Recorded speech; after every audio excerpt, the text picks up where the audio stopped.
That's in. How is everyone?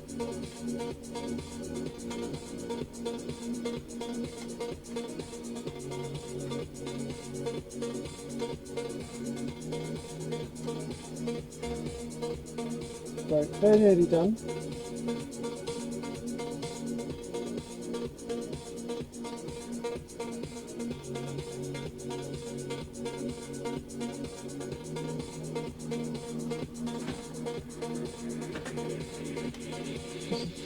A bit more fiddly than I expected. I'll turn the music down before I get in trouble.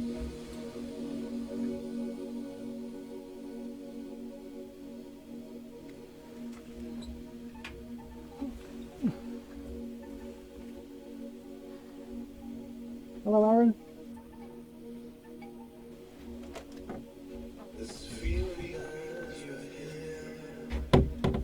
So it's going to bang into the microphone. I apologise. This is a bit of a monster.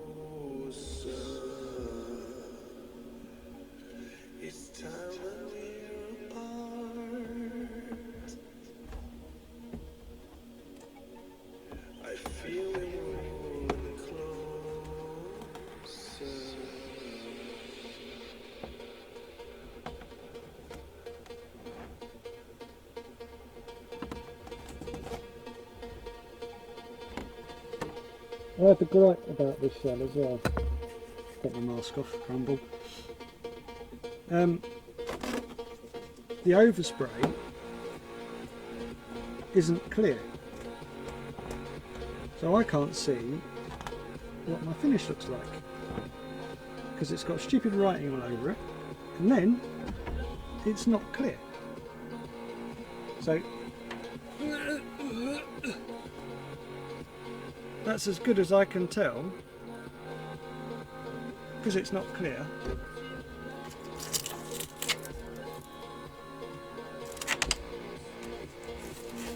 So massive thumbs down because that's it see-through now, so to speak. Would not recommend these. It's made life 20 times harder. How is everyone? Yeah, tiny hands.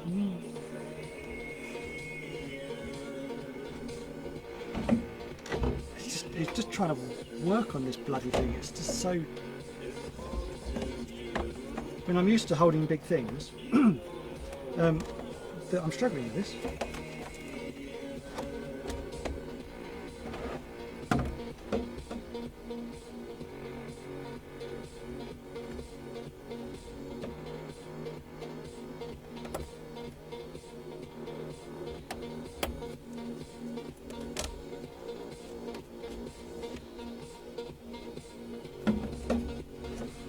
Brake lights as well, look. And they even put a bee in it. You can't really see it because of the stupid overspray.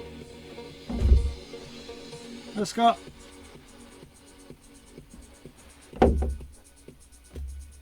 I've got 18 people watching. How is everyone? I've been a little bit off here for a bit because I think I burnt myself out a little bit, and work's been very stressful, like proper work. Because we're in weird times, aren't we? So I won't go on too much, but I don't have any, all my staff are on furlough. So, first of all, thank you so much for tonight. Struggling to run normal work. Where's my controller? And it fits so well with this crazy venue. So, are you happy with your set tonight? Thank you for inviting us. It was one of our dreams to play for a circle. It's just, yeah, I completely agree, Colin. I should have, but it's just irritates. I shouldn't have to cover something that's already been covered, but it hasn't covered it very well. So it's a no from me.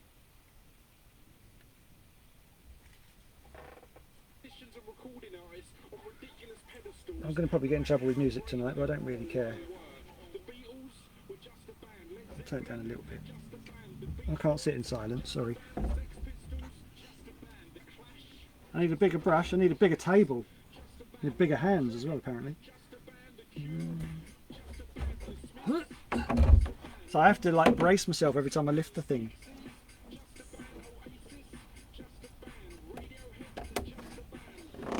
So this is very similar to the normal design I do for this driver, but just a lot bigger. I got 29 watching now. Does anyone miss me? The answer's probably no. That's the used it so far. I'm trying to keep a bowl of it, see how much it actually, how big it gets.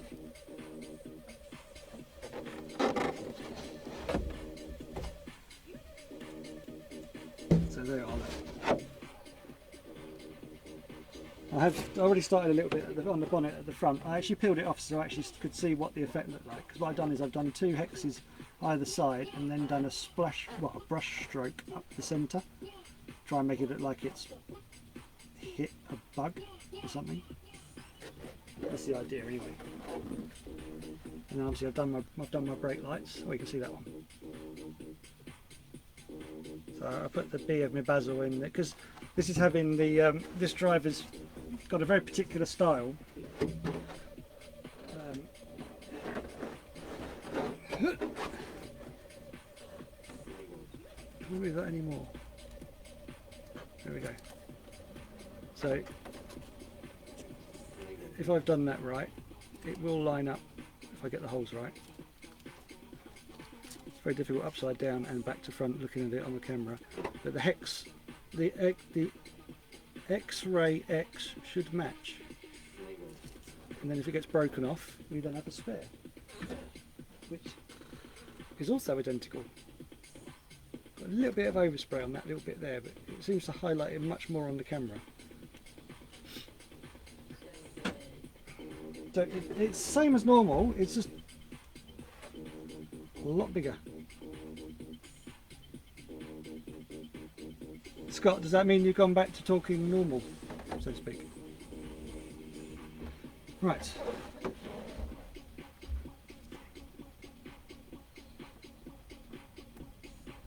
Just going over to make sure I have everything peeled out that I need.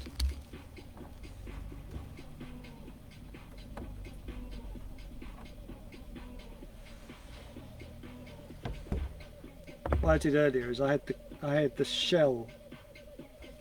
Aaron's got it right. I had the shell resting on my head while I was painting the headlights, like a big hat, and I scratched off a little bit of the liquid mask on the rear window. Not from my bald spot, but from the top of my mask.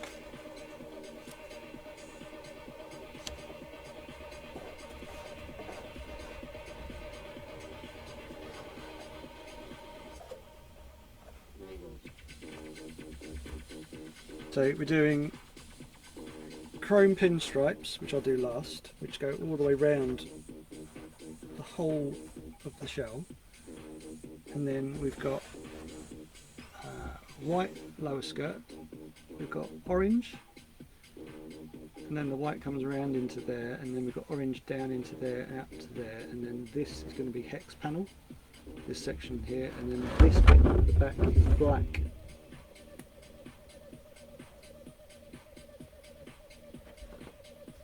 And then the black goes through to the bonnet section as well, so you can see this.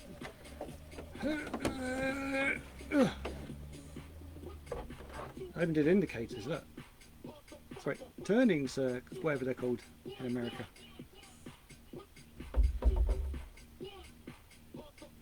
I never realised, right, I was watching one of these Facebook things the other day, and it was in America. I didn't realise in America they call brake discs rotors. I was like, I don't understand that. So there's an Americanism that I don't get.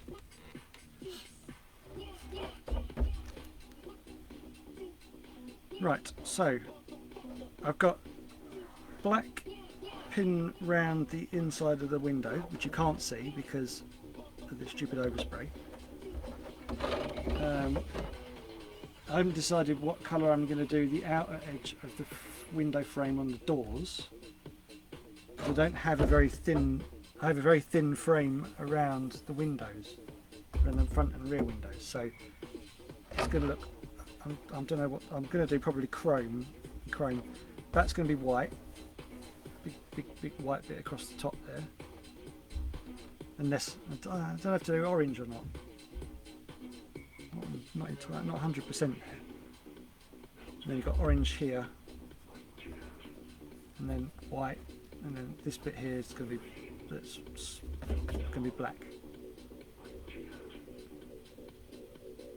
So I've got to do some white shading on here, and along here, and then around into here. Sorry, I can't see because this thing's too big. So white round here as well, like shading. Then just do this black, because if I show you the, I made myself a master for Jan's shells. There's a 10th scale on top of it. It's like it gives you an idea of the scale of the bloody thing. Hello, Andy. So this one's been out in the shed way too long and it's got loads of dust on it now. So this has got just a black boot, sorry, trunk. So I'm thinking I might do some splat effect in that. Highly top secret splat effect, which you'll all have to turn away from unless you're a regular.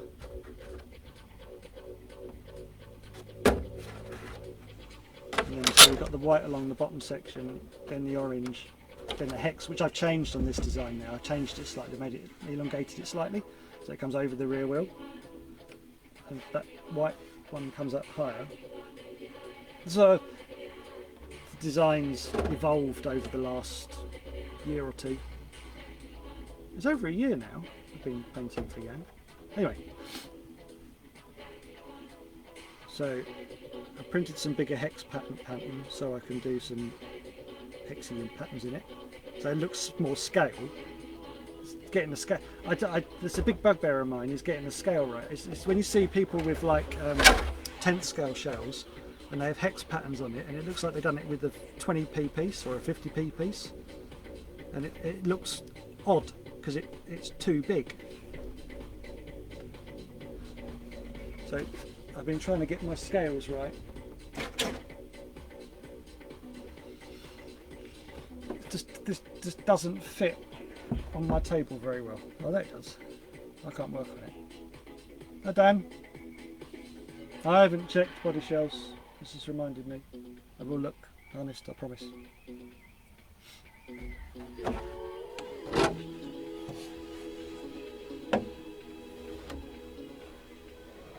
Right, I should get on rather than just blabbering on. Right, so tonight we are using a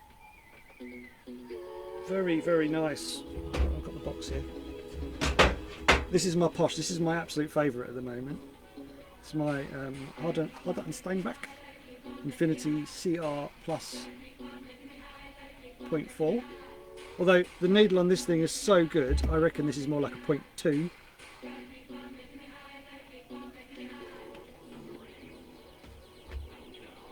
I talk a lot, don't worry. Then I've got my Sparmax, which is a 0.3. And then I have my trusty old go-to Iwata Eclipse, which I must admit is probably past its best now. But I still have that.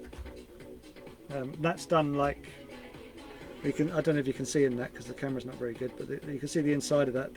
All the chrome has come away now over the years. I mean, that's knocking sort of 500 paint jobs, this one on its own. Right, less talky, more painty before I get told off again.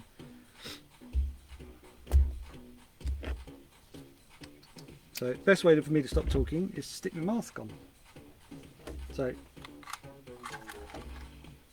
I got bored and painted the filters. Probably not the smartest move, but Gives it kind of a cool effect when you see it from above though, look. Right. Last update. Now my beard's got longer, my mask fits better. So now it sticks out underneath. Right, okay. Too much. So let me try and work out how I'm going to do this.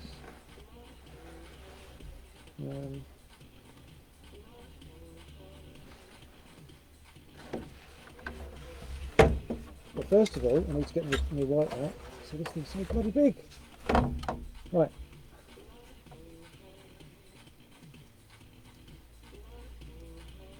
Detail white.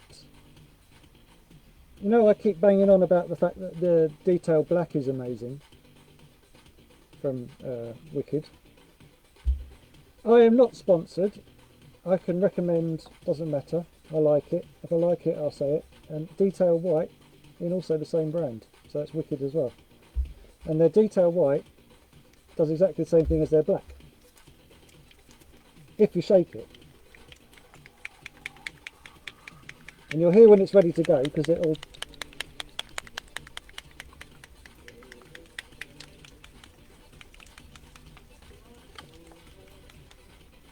So I was using some normal solid white. Doesn't shade as well. So the first thing I do is I'm going to clean out. I'm going to turn this brush, this bloody thing around before I drop it. Put it on the table behind me. Right, so first thing I do is I'm going to clean out the brush from what I had in there, paint that I had in there.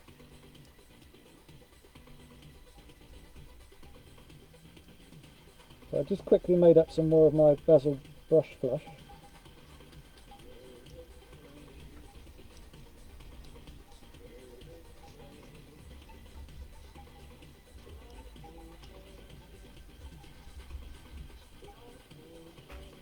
Make sure you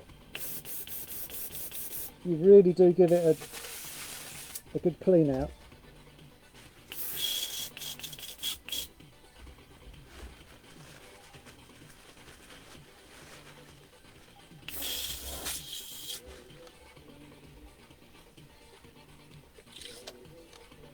These are really good as well. These are squidgy, so you can really get some pressure aiming the liquid into get the stubborn paint out.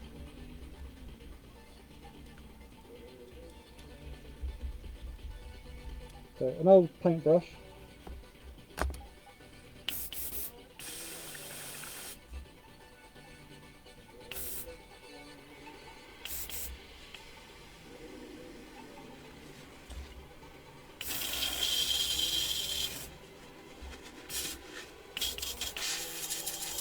And then you put your finger over the end and just bog wash it. Make sure it's clear, because it will spray anything back into it and you'll be able to see it. Even without my glasses on I can tell when it's got stuff in it. So that's clear.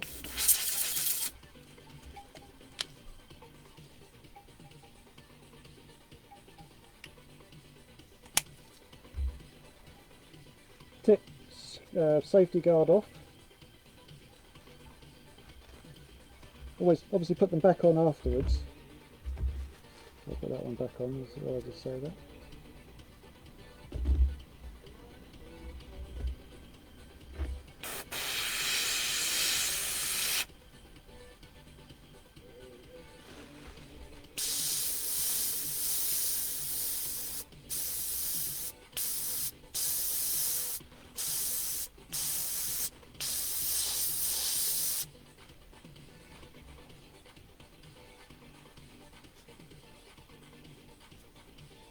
Obviously the detail white is as good as the black, but it means you get you can do some shading in a different colour.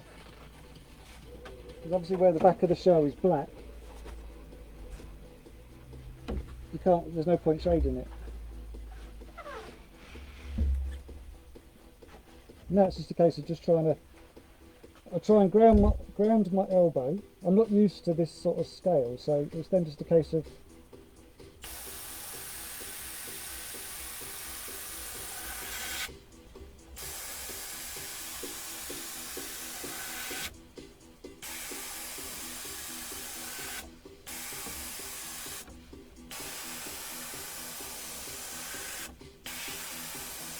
but I'm going to try and shade all the same way. So I'm pretending there's a light source at the front, at the point here. So imagine that's my sun. And so everything that casts a shadow is where I'm going to put the, even though it's white, I'm going to put a shadow. So remember that's there.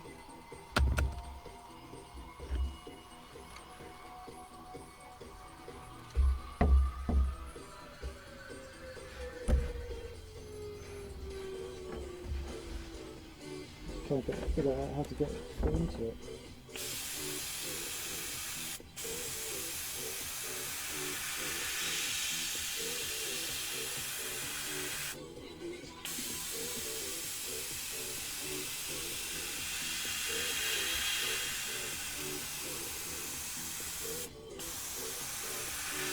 I've managed to figure out how to sort of lock my elbow, if that makes sense. I hold my breath.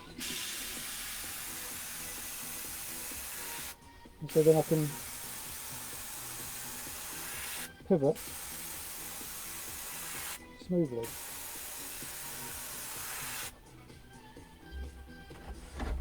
So in theory, when I do the other side,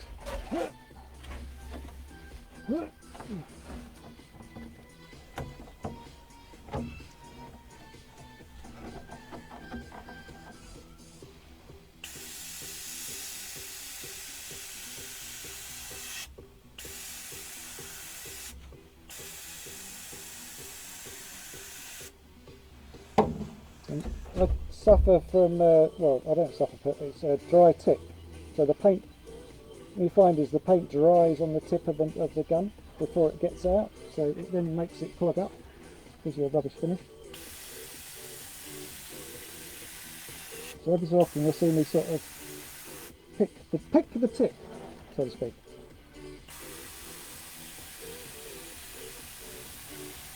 If anyone has figured out how to alleviate dry tip, please message me, because it drives me nuts.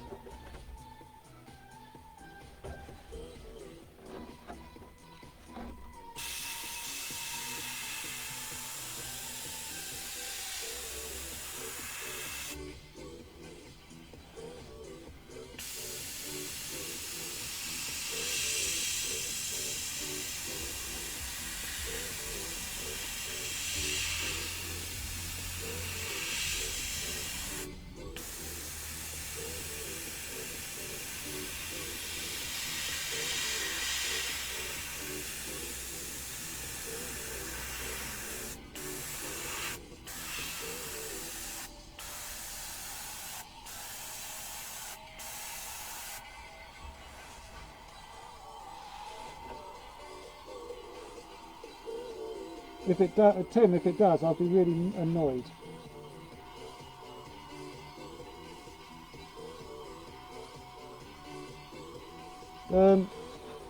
Andy, I should have enough paint. That's brand new for tonight, so that's 120ml, but it's not the white I'm going to go through, it's black. So I have a brand new black. So as long as I'm sparing with it, I should be alright. Right, so same process now. So I've done the shading on the, well, on the front. I'm now going to try and match it on the roof. So I'm going to,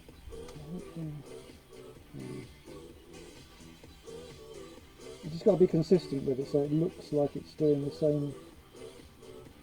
I do it on the inside, I do it on the outside. I'm doing that edge and that edge.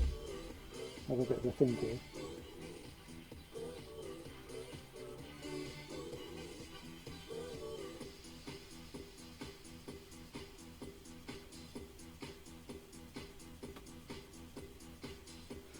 Well, Aaron, I haven't actually tried using anything to slow. I'm not saying that word. To slow down the paint drying, because I find it upsets the viscosity of the paint, and it makes it run or go cloggy. So I haven't bothered. And I see what you mean. Colin. All I do is I just pick the tip, or I just pull the needle out and give the needle a bit of it, because it clogs actually inside the gun as well. So although you only see it on the outside, you aren't aware of it on the inside. So when you pull the needle out, the bit that you don't see inside the gun will also have dried paint on it. So make sure you pull the needle clean out, put it back in again. It's just that where this is a Sparmax, I haven't bothered with the end on it, but where the Infinity has has a very nice end button as a stop. I've been using that. That makes life easier. I could really have done it for this, but this has got paint in it already, so I'm just being lazy. Right, mask back on and I can stop talking bollocks. Well, won't stop me, he just won't hear me as well.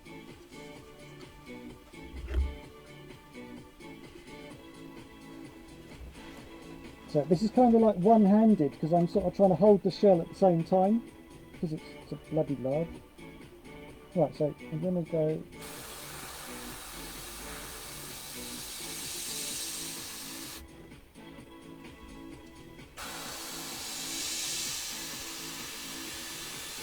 I'm not actually aiming at what I want to hit, I'm aiming into the liquid mask. So even though I'm using a small tip, it means there's only a little bit of it showing.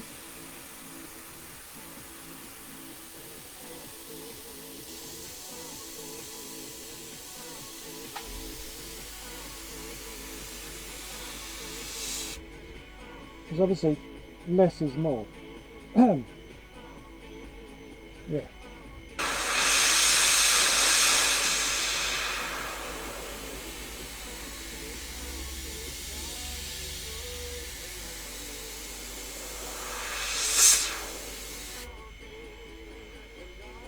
Now, do I want to do that one? No, because that's got, this is white with a chrome point to it.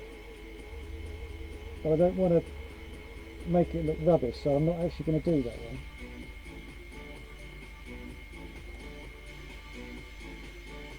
That's a fix, so I can do that.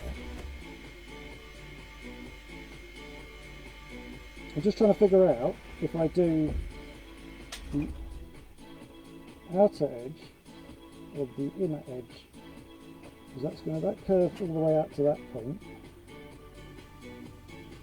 No, I'll do it, but no, that makes sense. No, I figured it out.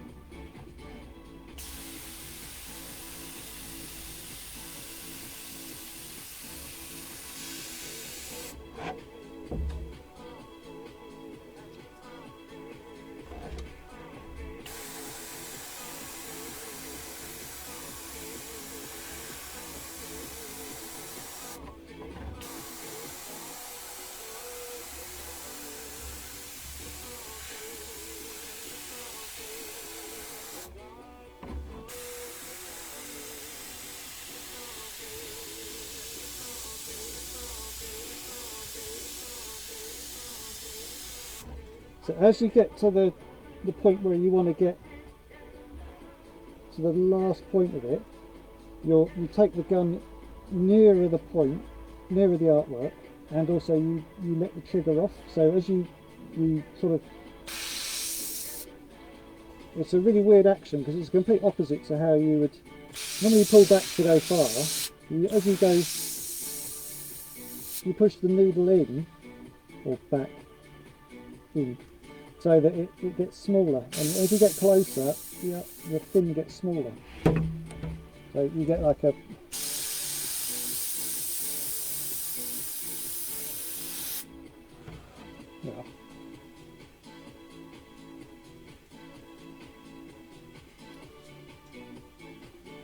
Joe, I don't know the PSI.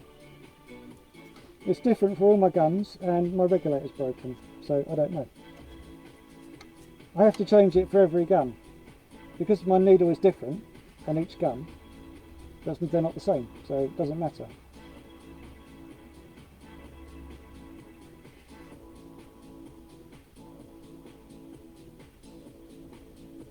Other Joe, just build build the chrome up slowly, not too thick. Dust it on, a couple of coats, and then back it with black. It's pretty straightforward. if it's like is it a pearl chrome you've got or a normal chrome? There are different ones. They're fine. They're more of a sort of satin finish to them. They're not really very shiny.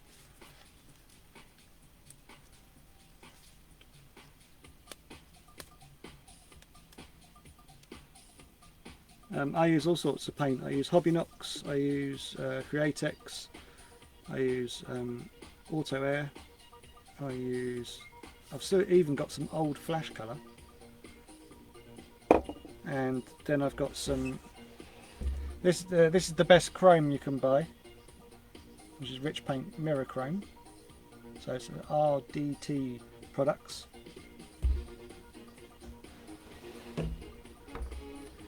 But that's what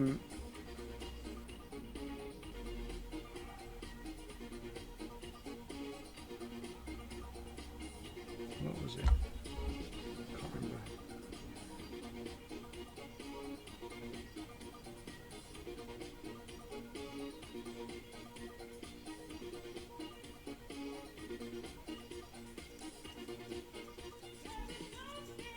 I really should put my glasses on.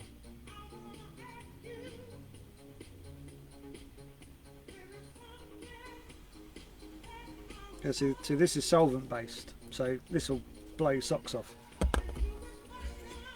Whereas everything else is water based. So yeah, the trick is to with the chrome, for this chrome, is you dust on, you do the chrome last, and then you then dust on a little bit of black.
Right, so that's the shading done, he says.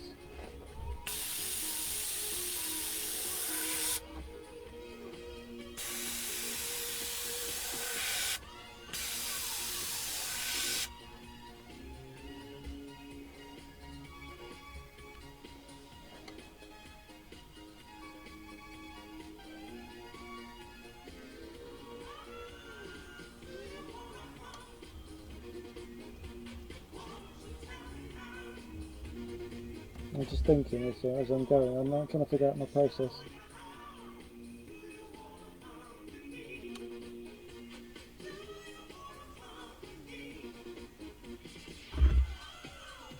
This is why the radio is good, because it sort of covers that the fact I'm being very blank for a second. Right, so I'm going to do some super secret flicky technique. I can see that it's gone back to normal numbers now. There's about 14 people watching. That's better. I was a bit worried. There was too many people watching. Then they suddenly realise it's paint drying, and then they'll turn off.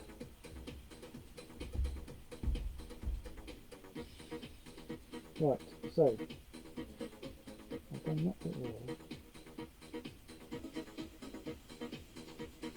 There's an overwhelming temptation to put some leopard print on this, but I won't, because it's not mine. I have to hold this there because it keeps sliding. I don't know, because I want to make it. I want the splats to make it look like it's moving. if I do them the other way round, it'll look backwards. Like it's been hit with bird shit.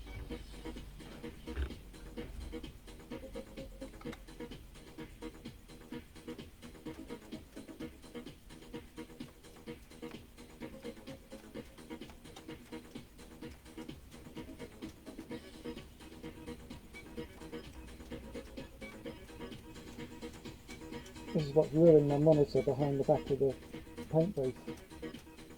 All this super flicky technique style. That was a good one. Oh, wicked one.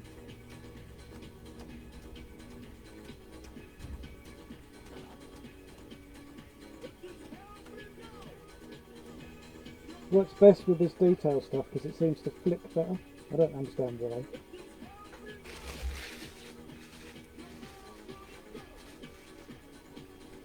No, but Aaron, if I had bigger fingers, I wouldn't be able to get my fingers in the tub. Well, the paint pot.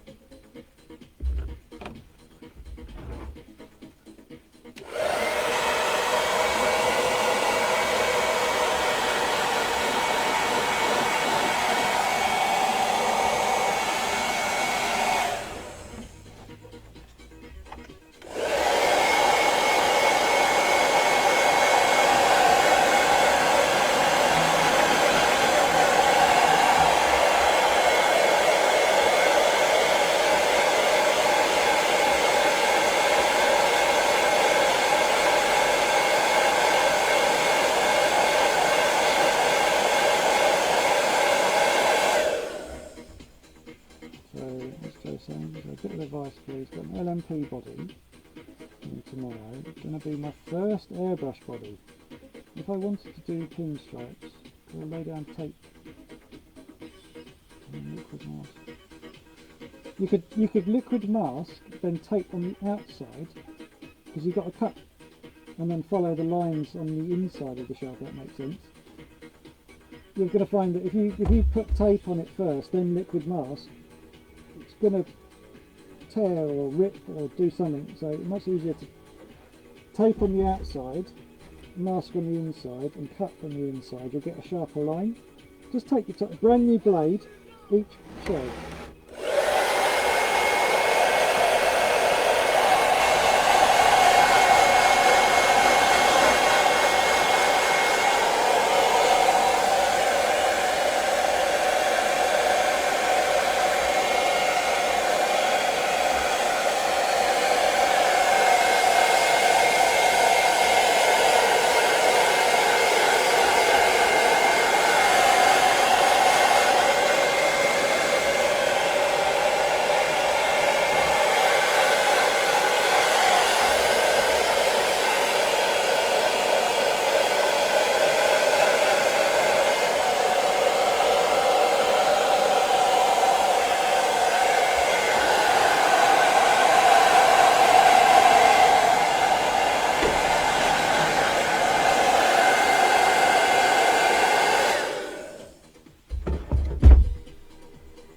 Right, so now I'm going to look back on my other shelf.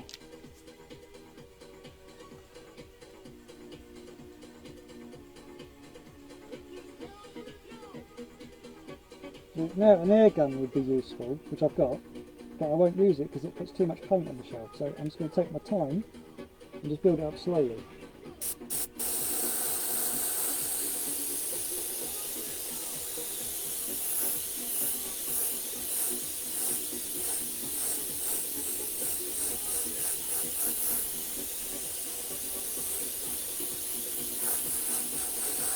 This is why I started earlier, so that you wouldn't have to watch all the boring bits.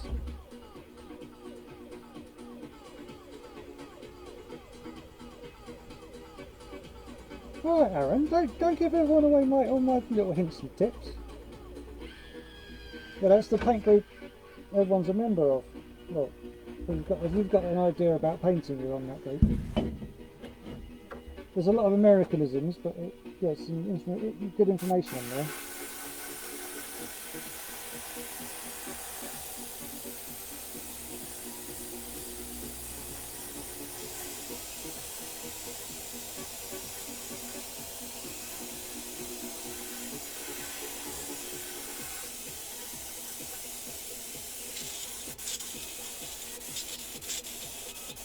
This is going to happen a lot tonight. Just going to be putting paint permanently in my gun. But I want to regulate how much paint I put on this. One, because it's going to use a lot of paint. But two, I don't want it to weigh a ton, because obviously then it's just going to add weight to the shell. Because obviously this weight a lot high up as well. These things are big. So I'm not even running the gun flat out. I'm running it like 3/4 back, so that I'm not having too much paint at once, and I'm just building it up.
And obviously with their words of wisdom, by deciding to put a non-clear overspray on, it's a bit tricky to figure out how thick I've got the paint.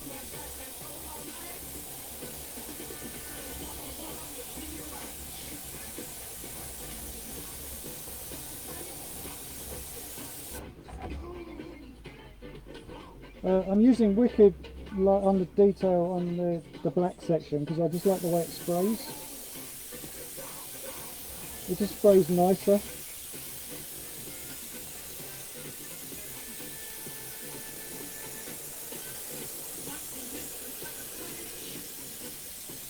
It was, to start with, Sunday best paint, so I'd only use it like sparingly. And I'm like, do you know what? It's nicer than the other ones, so I'm just going to use it all the time.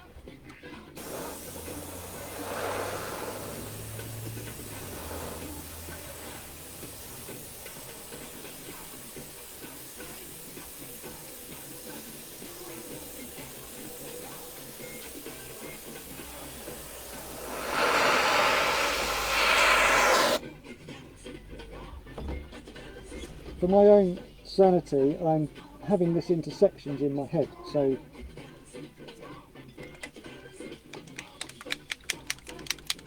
it's not mad trying to paint it all really quickly. I'm just doing a section at a time. I'll look at some more paint on this one. I've heard good things about Vallejo.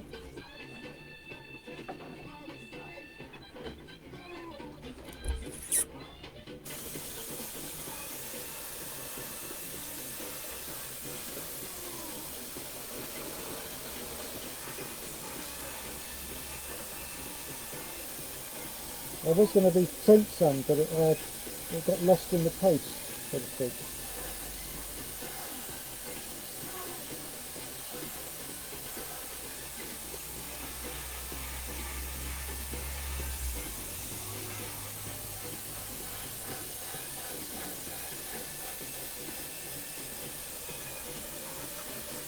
But I like the way that the detail sprays, so Well, the Raspberry really didn't really work in a house with a 5 mask then.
Does it?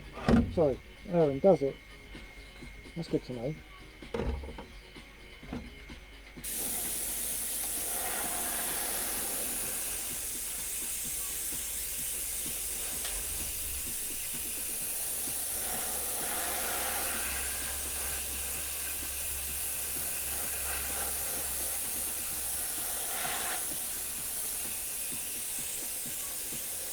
Because obviously this is a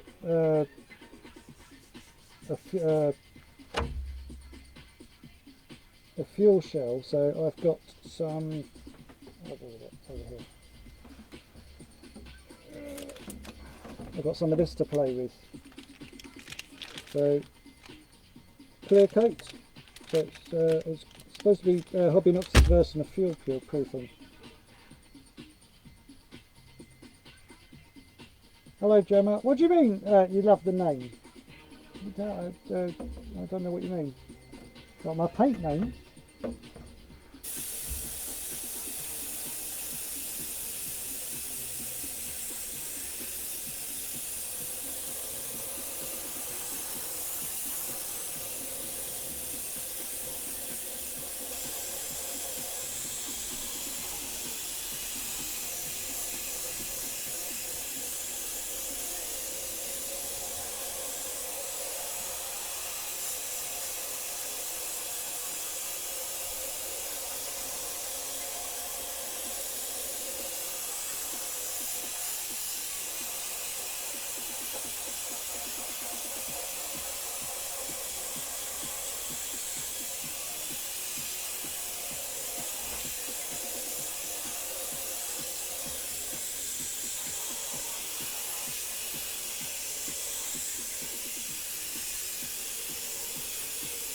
I could turn the PSI up, that would make it go a bit quicker.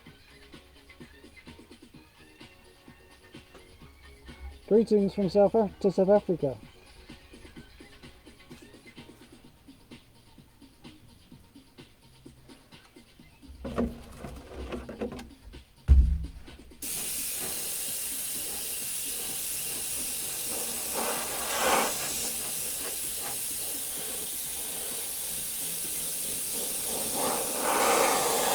Although the only problem with turning the PSI up is you use more paint, so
bollocks.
Well, I think we're there with the black. The beauty is, because it's taking so bloody long, it kind of dries.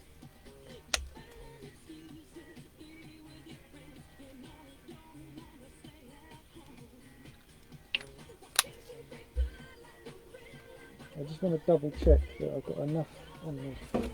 Hold it up to a light, and if you can see through it, it's not enough.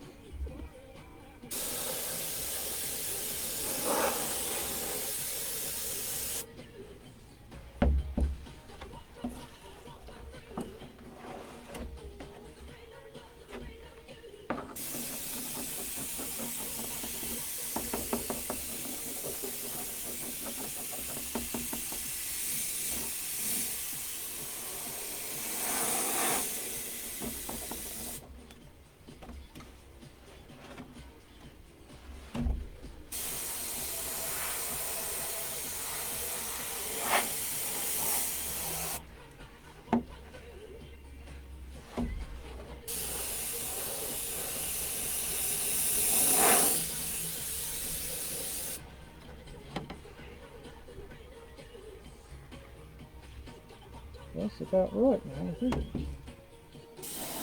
Sorry.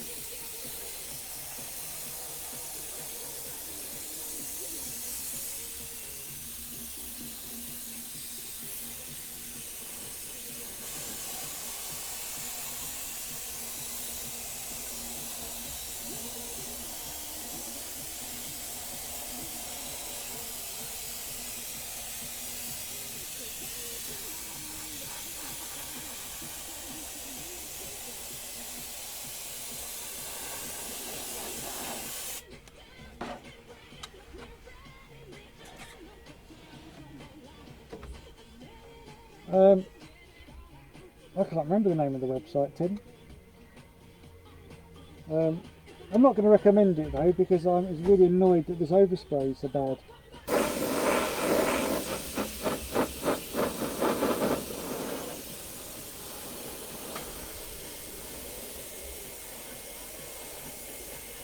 And it's incredibly expensive.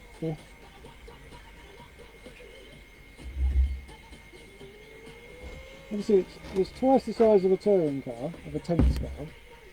Look, you can't even see the...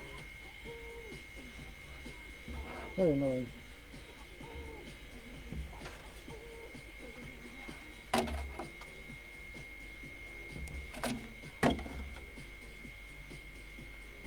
So that's the scale I like working on.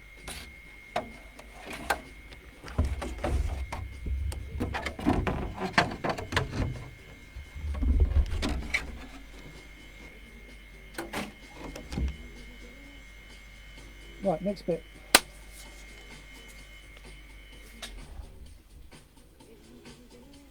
We've got hex section here and here, and here, and then the detail of the orange goes in. There's my overspray peeling off.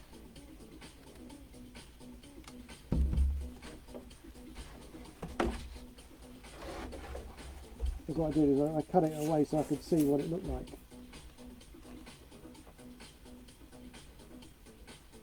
Just to see, this is a rough idea to know if I was doing it right or not.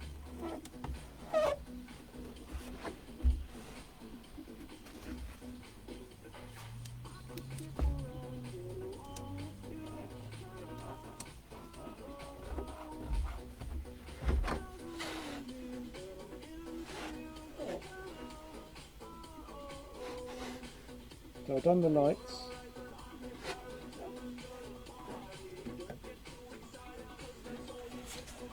Oh.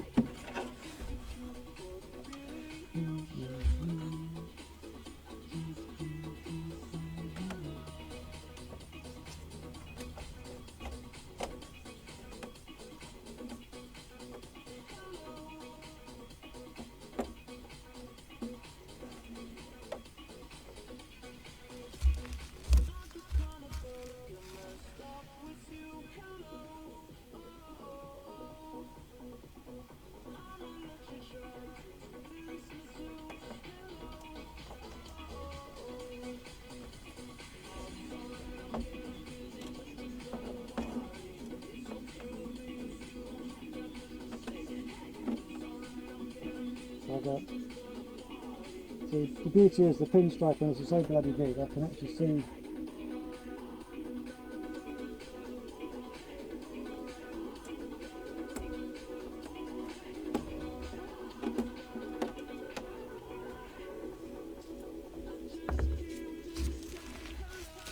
That would normally be a whole shell's worth.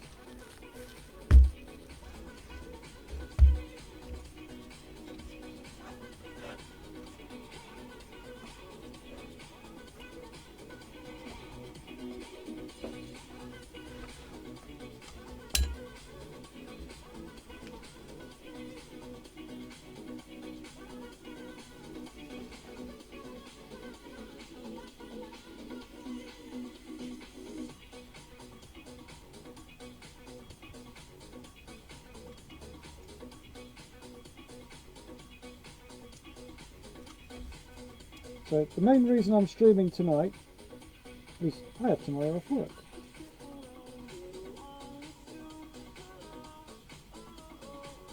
So I thought I would stay up and annoy everyone and come on here. How's everyone coping? Anyone racing? Anyone doing anything fun? I've been going down to my local club.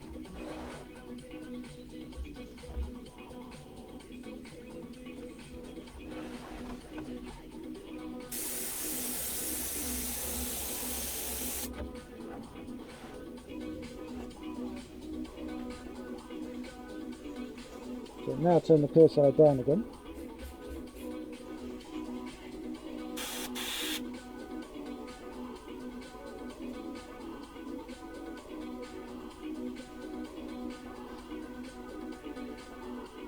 Oh, David, I was going to say the same thing.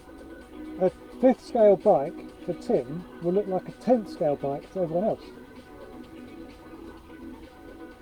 Because he's so abnormally large.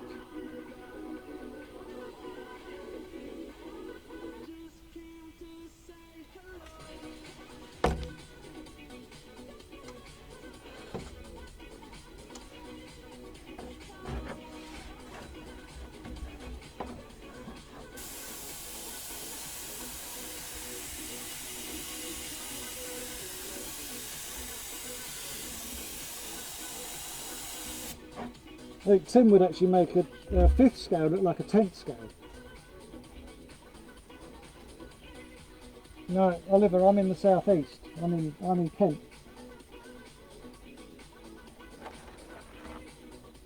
So Halifax is a little bit too north. No offence.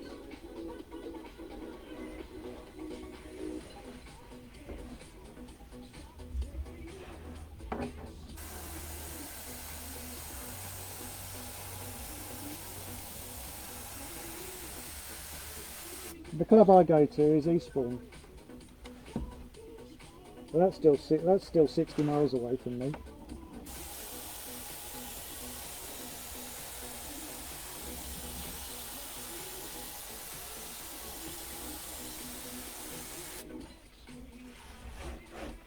is where I have to be a bit creative, you see, because my little isn't big enough.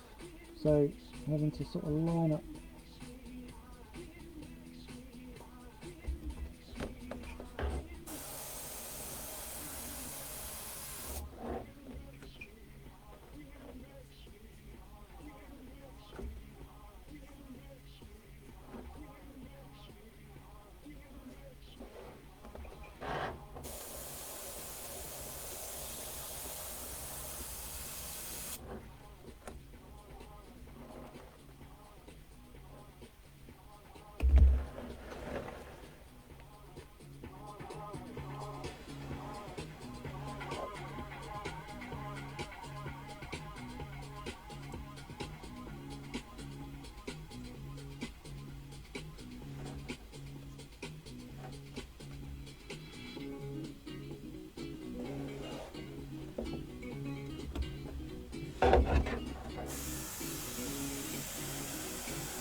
Can anyone guess the song before it kicks in?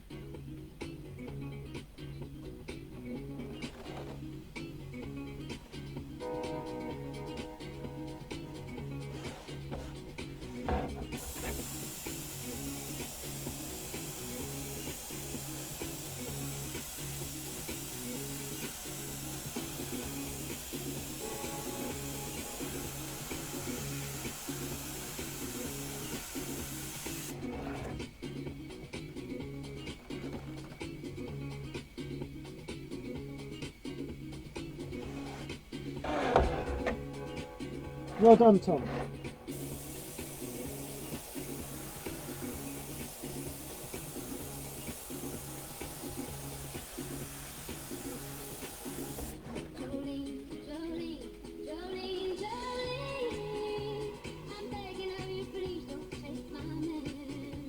If I'm going to get in trouble, I might as well get in trouble for something really bad, music-wise.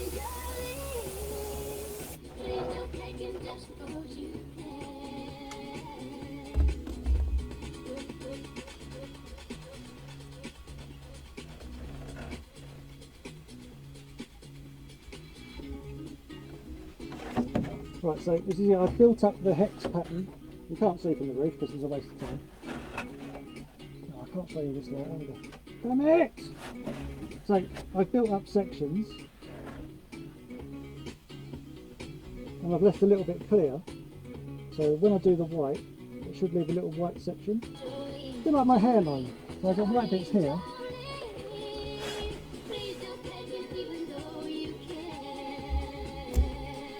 So we'll do that now.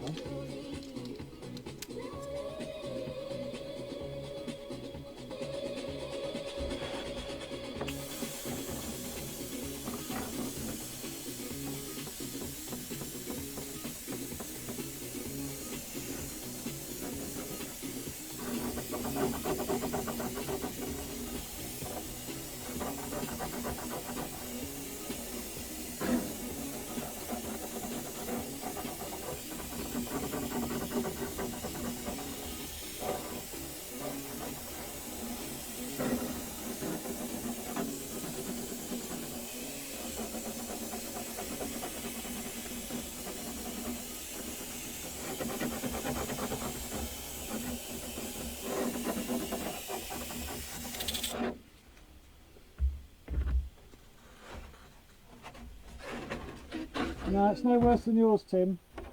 So, those in glass houses.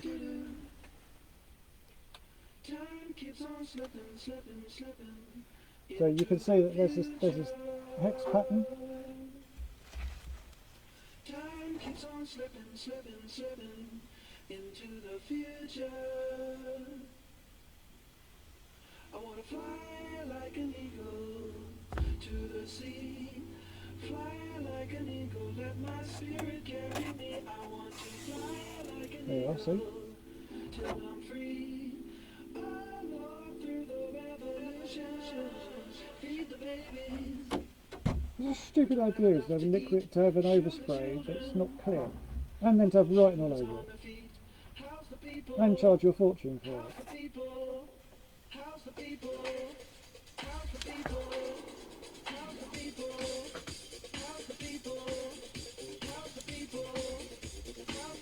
Oh, yeah, that's where I'm doing that mask last. The chrome last. Because I'll be buzzing off a different planet by the time I've done all this chrome. I actually have, just to make sure, an unopened bottle. And then I've got 1 3/4 left over as well. So I've got enough.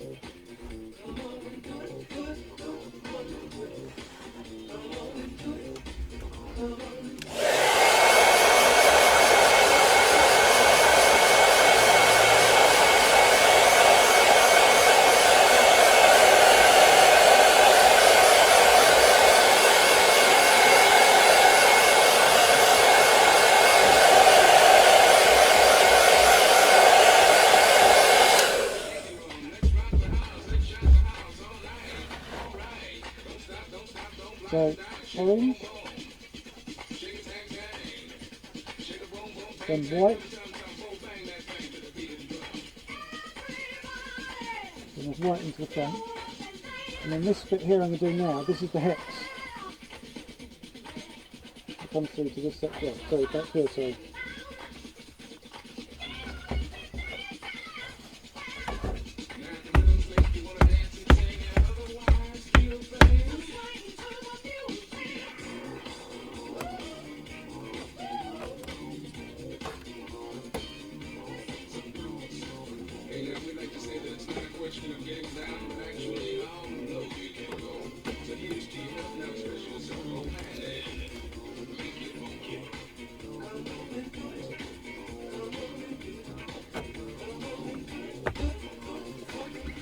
Going to admit defeat.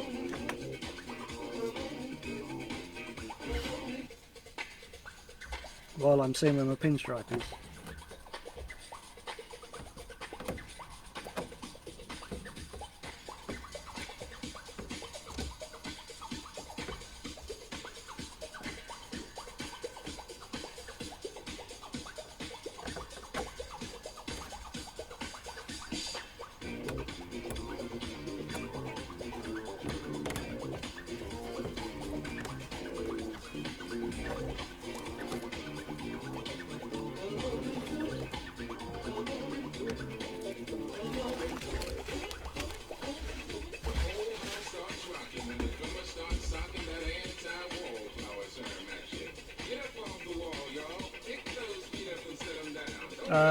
Scott, what do you mean? What music?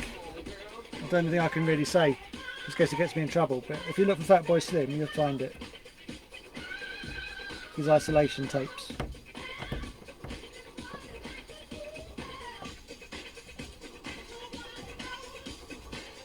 So it's modern twists on old music.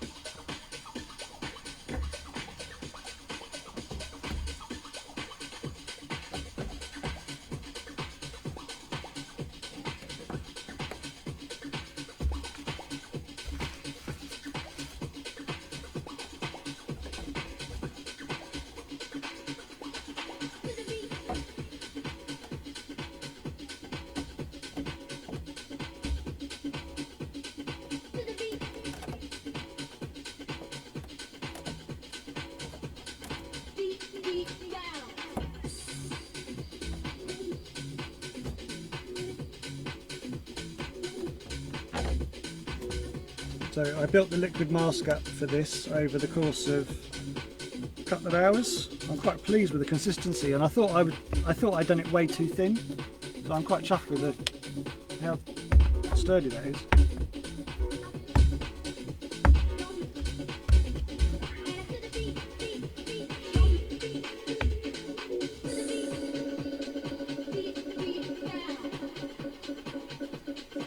I think I've injured my hand, which is a bit annoying.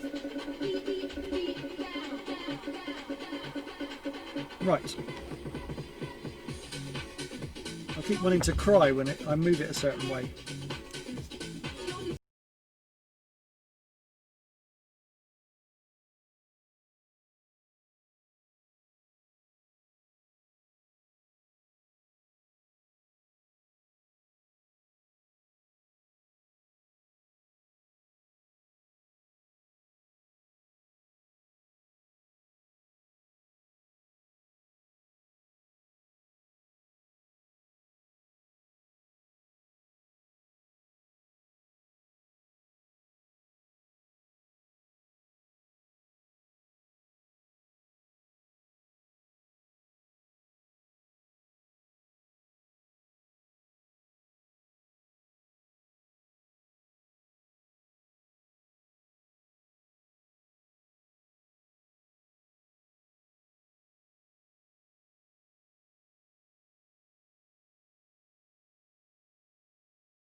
As well. So literally that will stop my gun working. I do love how this has got like a big, they put a big thread on that, so you just turn once and it comes off. Brilliant. Love it. It's the best.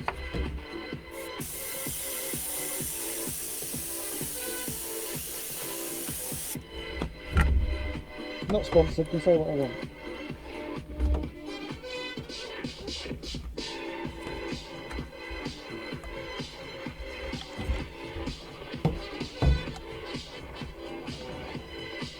Now the thing I've got to try and line up the holes.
the beauty of this is I don't have to go into too much detail because this is where Jan puts all his stickers anyway.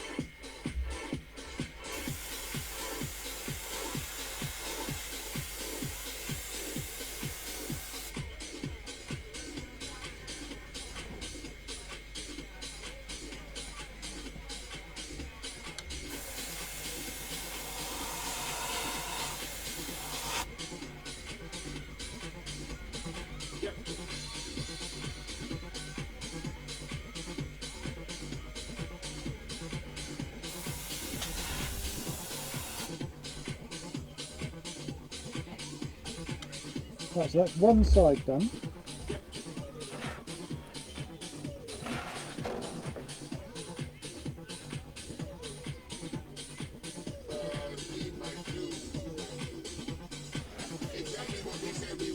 Yep.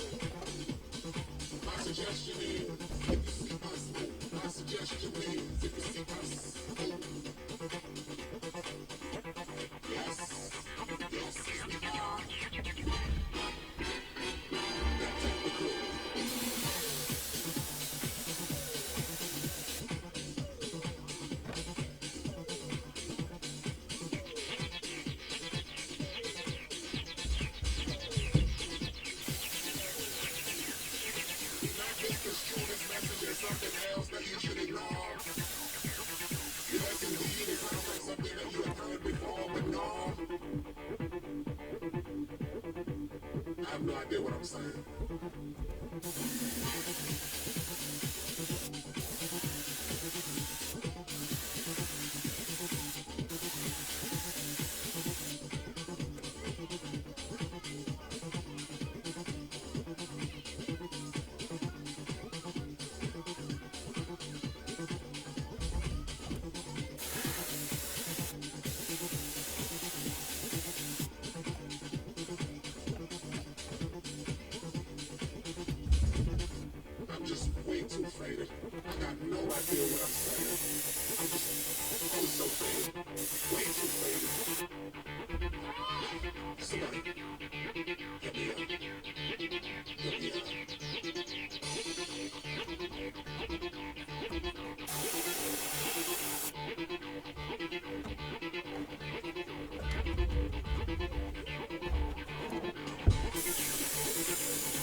and to make sure I put this white on thick enough, because the next colour will bleed through it if I'm not careful.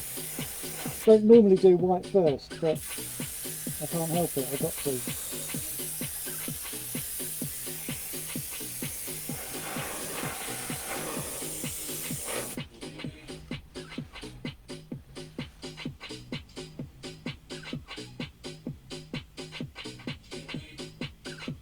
With Hobbynox Iridescent Purple,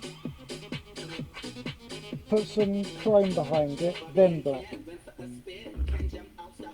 But do the iridescent really thin. If you can try a patch to start with. Because obviously you build it up too thick, then it doesn't matter what you stick behind it, it won't come through. So if you build up the chrome, the purple thin, or lightly, then put the chrome, that lifts it, and then the black then lifts the chrome and it changes it again. So you'll change it twice and it will look really cool. But you need to play with it, because you'll never get the same finish twice. Really cool.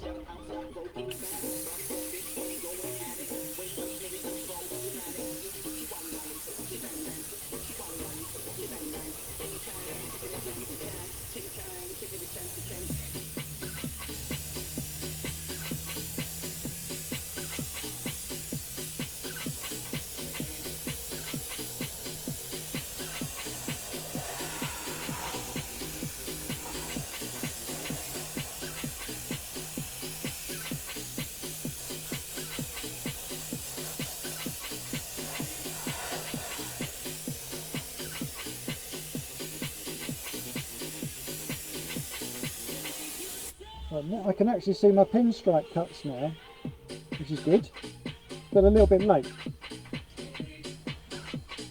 Let's make sure they look right. They're quite good actually. Of course I'd say that.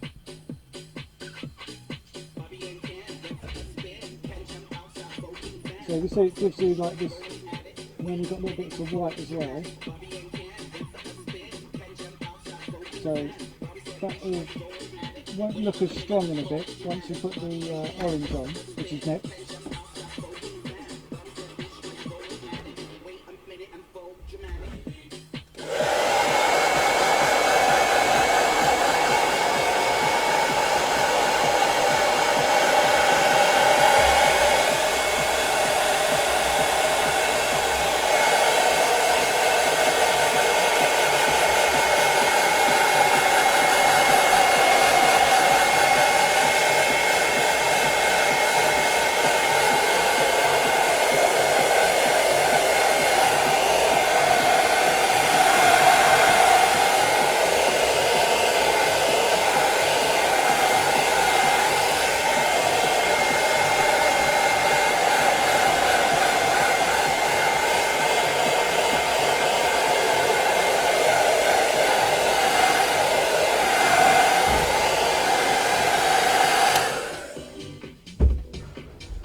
It is, David. It's actually quite impressive, actually.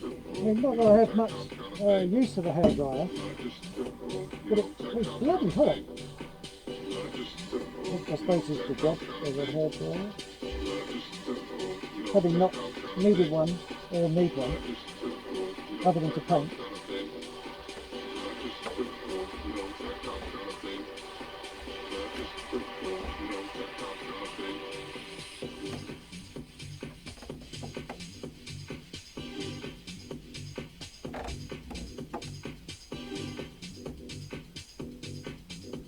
Oh, so this is where the wicked tweezers come in handy.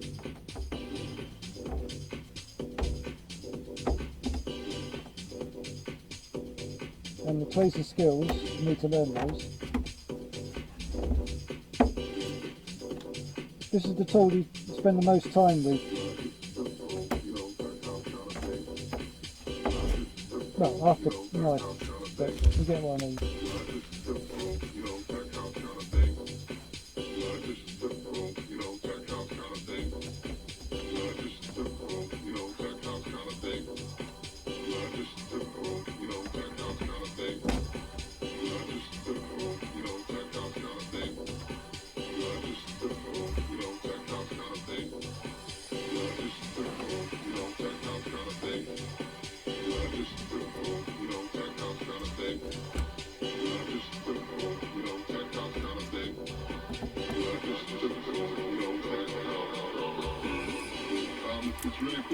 then we get to experiment and we get to play a nice long set. We don't have set times, it's whoever's feeling the music jumps on. A lot of back-to-back action, so it's going to be a lot of fun. We're going to be playing a lot of different kind of styles of music. Not just typical, you know, tech house kind of thing. You just have to learn. Not just typical, you know, tech house kind of thing. Not just typical, you know, tech house kind of thing. Which bit of the mask to pull out first, if that makes sense. So you don't pull out the so I did have the music cranked up then. You just know after if you pull that way, then you know the mask is going to pull out cleanly. If you try pulling it out this way, it might tear up the next bit. I'm cutting around pinstripe, so I'm trying to be careful not to pull too much out too quickly. But you just, when you get to a point where you know there's a cutting line, as long as you know you've intersected your cut lines just a little bit, you know it's not going to pull up the next section. But that's something you've got to learn, because it's a massive pain in the ass when you pull out a bit of pinstripe you didn't want to remove, because it does go back, but it goes back stretched and you'll never get it 100% how you had it. So you just learn to pick out certain ways so that you don't lift up the next one. So I just bang into something else.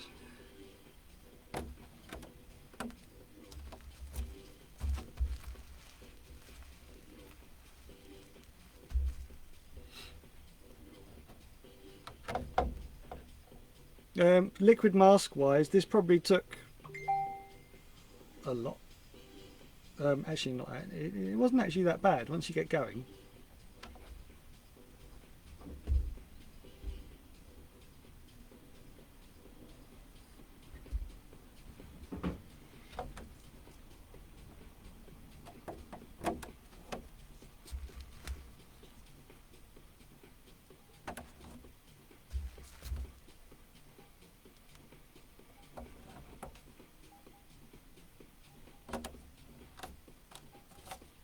So it's like there, I had that's a tip of the pinstripe, so I pulled down that way and down that way so it didn't lift it up.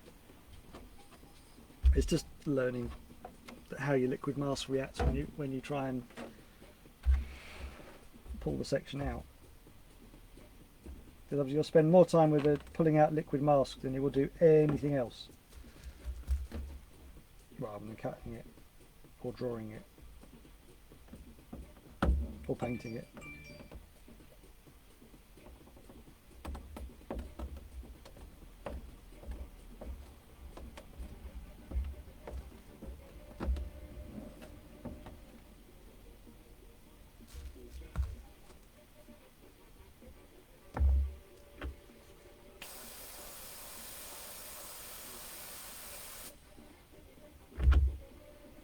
I just caught the liquid mask, the paint with the liquid mask then, and it actually tore it. So I've just tidied up the snag.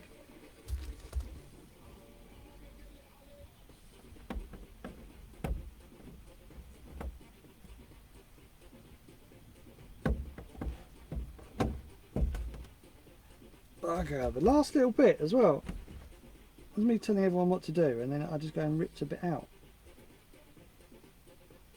Balls.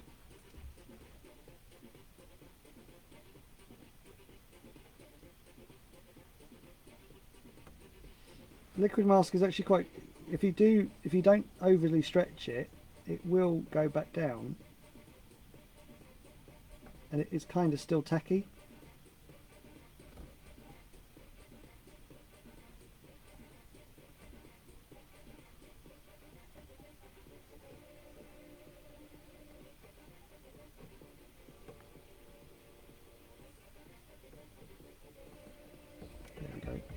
Although it is longer now, but it's still gone back down. Some might say I deliberately did that to show you how it works, but you won't know. Yes, I spray on my liquid mask. a sort of dust coat, let it go off with a hairdryer, hit it with a second coat, hit it with a hairdryer again, and then hit it with a third coat, a bit thicker. You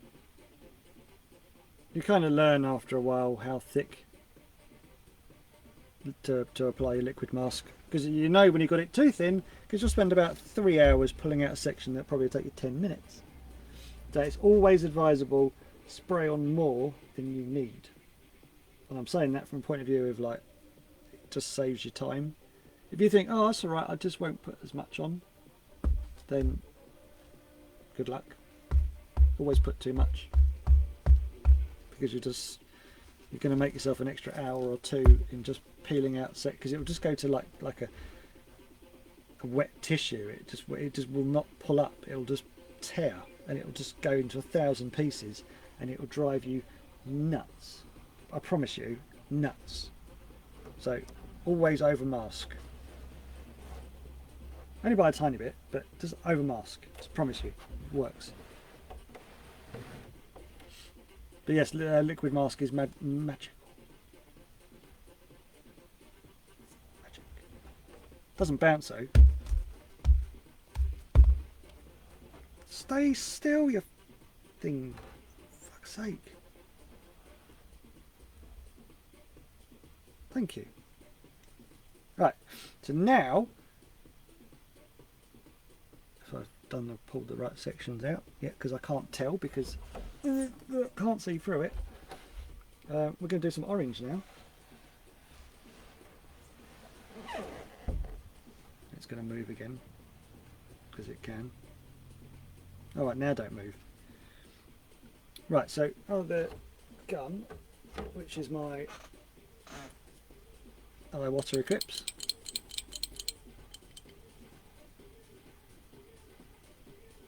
Yeah, Joe, either tape them off so you don't put mask in there in the first place, or stick a lollipop stick with some tape around it, some tissue around it, and just wiggle it about a bit. Well, I say a bit, ages.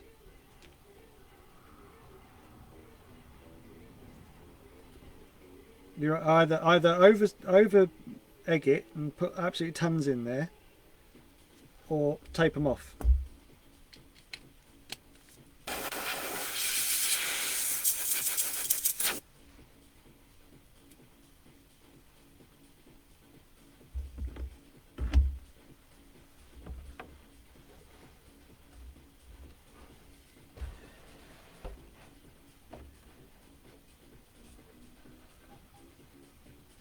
Right, so now we're moving on to the orange. So in the past I've always used, that's neon red, that's red.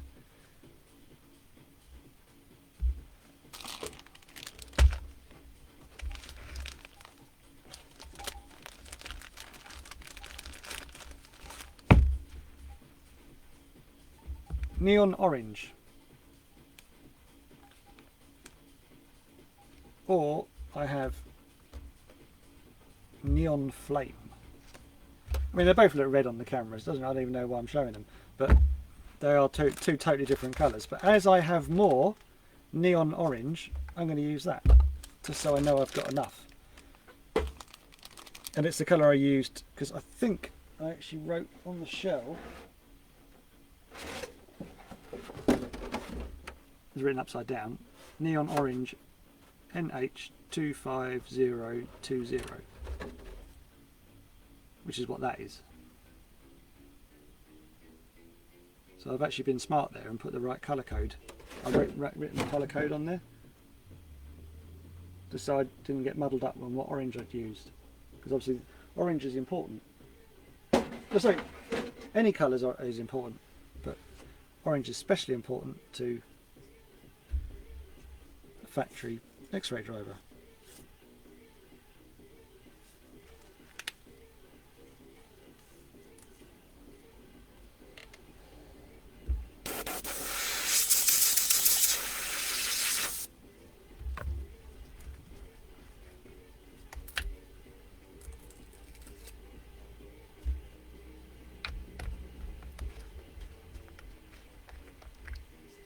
Will that fit?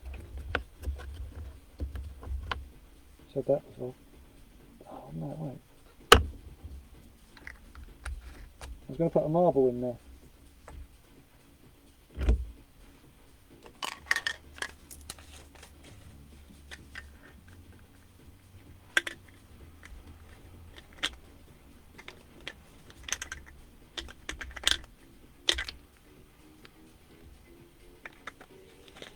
Never throw away old paint pots that have got marbles in, because some of the paint turns up and they don't put a marble in it.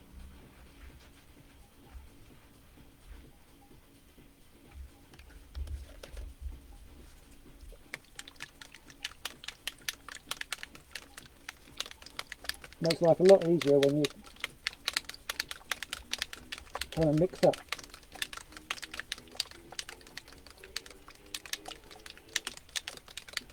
I better make wicked, like, no, I probably wouldn't make a very good barman.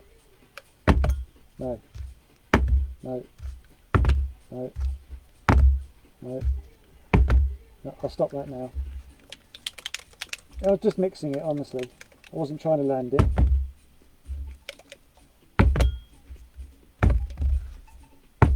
Oh, nearly. Yeah!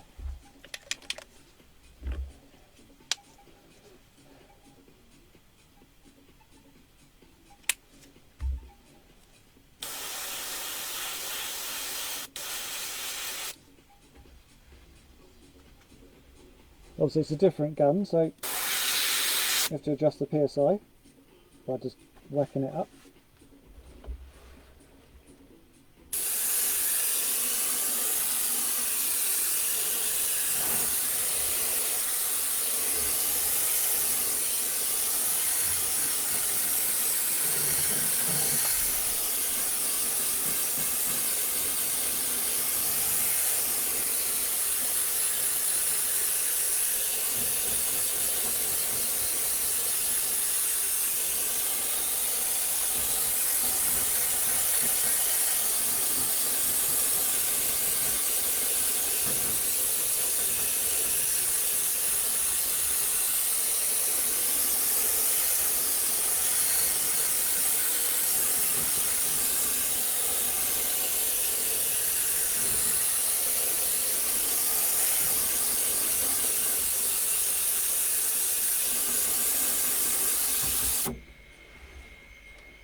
See, in other paint jobs I might have put some shading around there, but because this shell is predominantly black, I don't want to put any more darker colours on it than I have to. So I try and leave the orange like a block colour. I think it because there's not much of it, I don't want to sort of dilute it.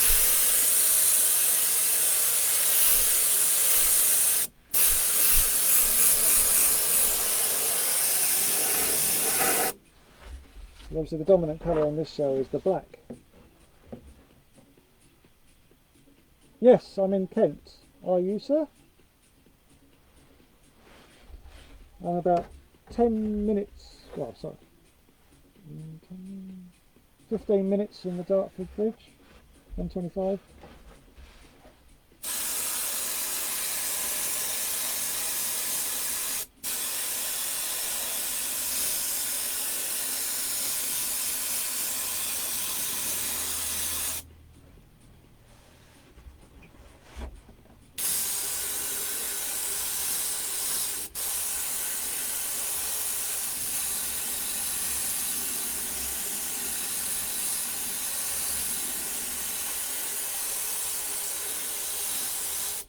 I need to remember that I've probably gained about 200 new followers since I last streamed, so there's a whole load of new people talking to me. Because I haven't streamed for like, what, 3 weeks? Seems like ages.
This is really upsetting my eye, this printed overspray. I can't tell what, if I've got the coat thick enough.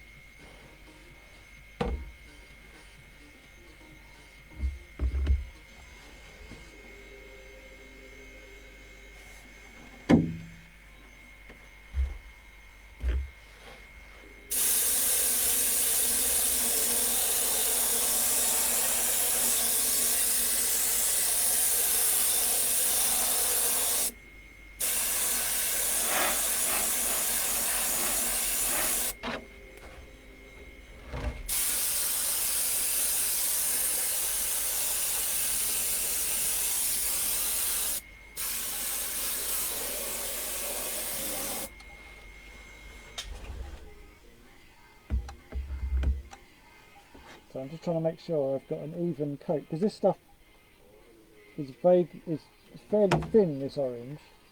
And if you get a if you try and, you need to keep a constant coverage, otherwise it looks very blotchy when you back it with white.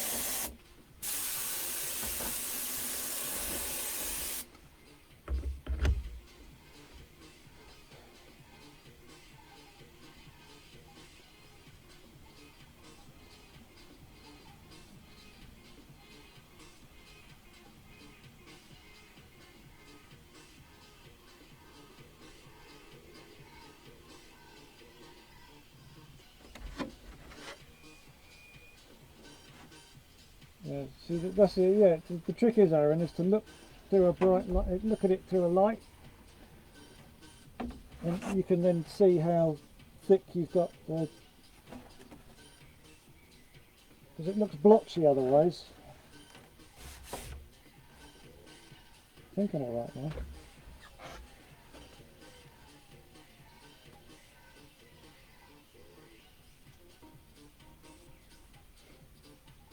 I don't know if I'm going to take the overspray off or if I'm just going to send it away and get Jan to take pictures of it. Thing is, I want to make sure it's done properly, so I don't want him taking it off and then finding loads of mistakes. So I kind of feel like I have to do that, so I can see if there's any boo-boos. Sorry. Happy accidents.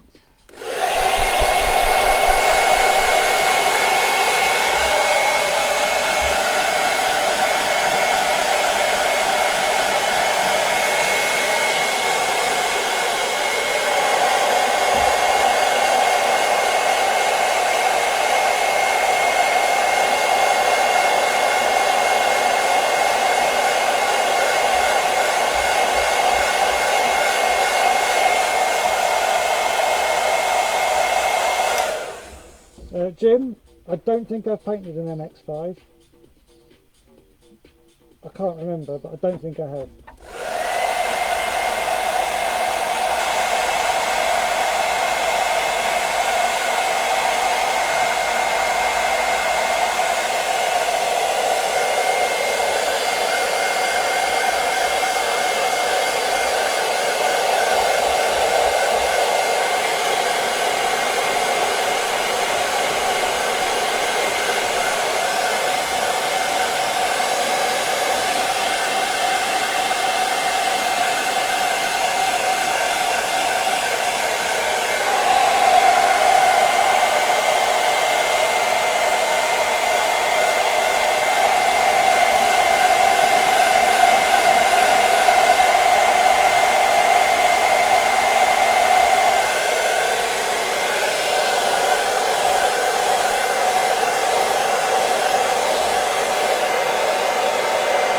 You can almost see where it's blotchy in the orange.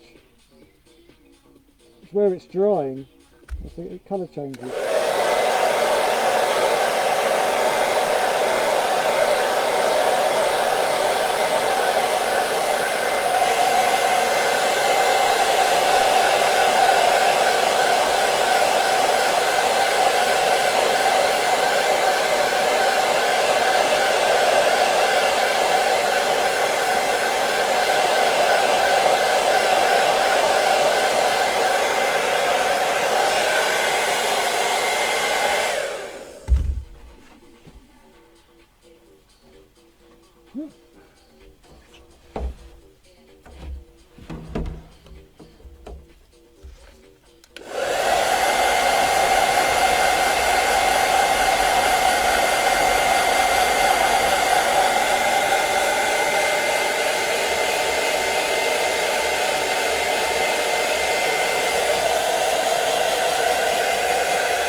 I'm a bit of a cry. I don't know what to do. That's not the first time. I don't know if this outer pinstripe should be chrome or should be black. Because at the moment I could rectify and turn it black. Because all I've got to do is put some white behind the orange and it shouldn't bleed through. Whereas if I turn this white, then do the chrome, then try and do it black, it's going to look rubbish. So I'm just having a 2-second think about it. I don't know what to do.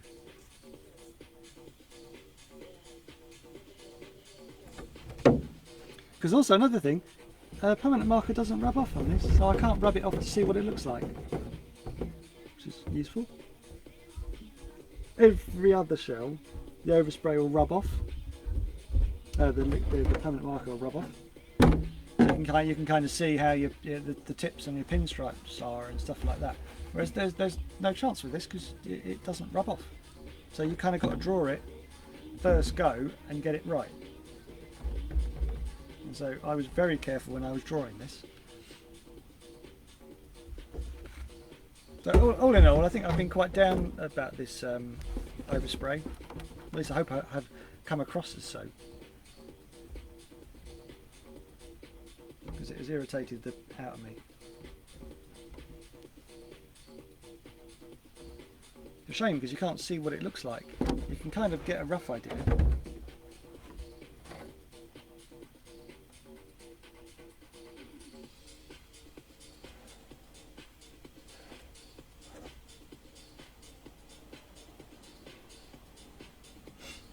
Right. I'm going to keep it chrome. I was thinking about doing it black, but on the old shell, this was the first one I did. I didn't actually do a pinstripe around the white. I've added that recently, although there's pinstripe around the front. So I contradict myself there. I didn't want too many cut lines around the wheel arches. I think that's why I didn't do it.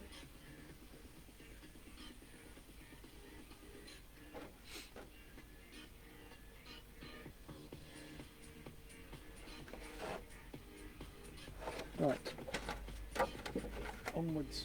I think the pinstripe does finish it nicer. It gives it a nice, because the white just looks a little bit like you haven't done it. So that's why I added the pinstripe.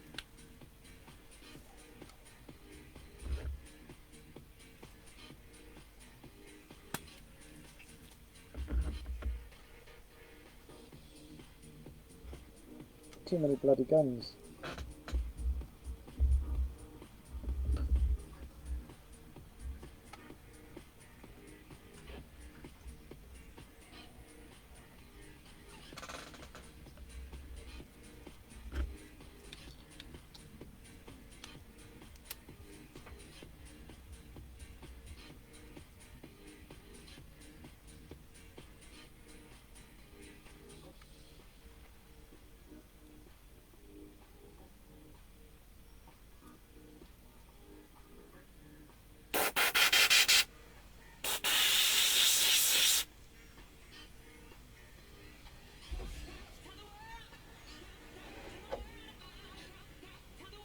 Right, so I think the orange is thick enough.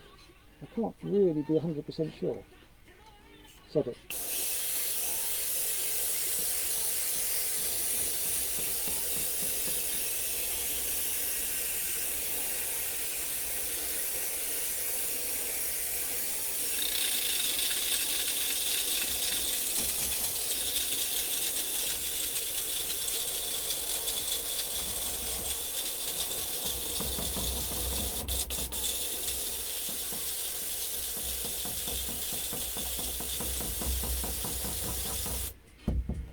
Oh, totally lucked into that. I had just enough white in that.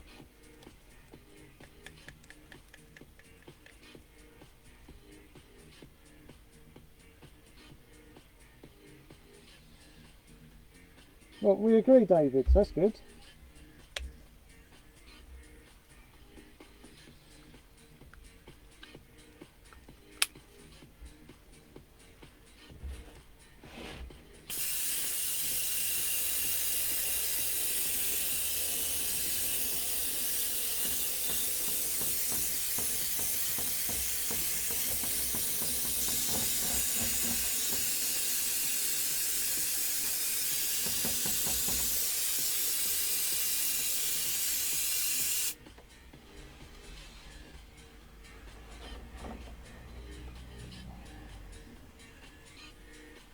this whole room is like someone's just thrown a load of flour in the air. Yummy.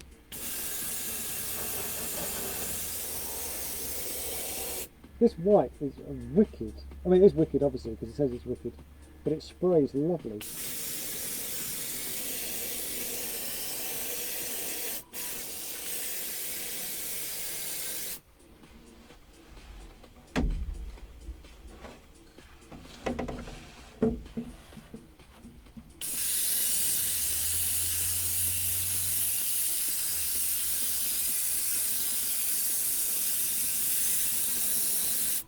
That sprayed lovely.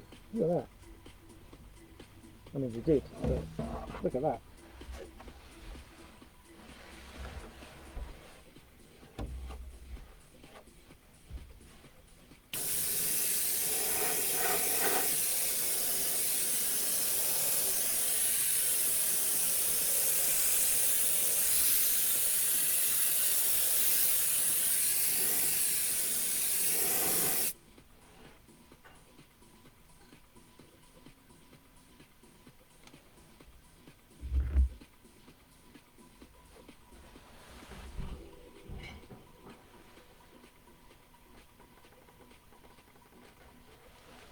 I'll just be 2 seconds. I think there's a bit of a commotion outside.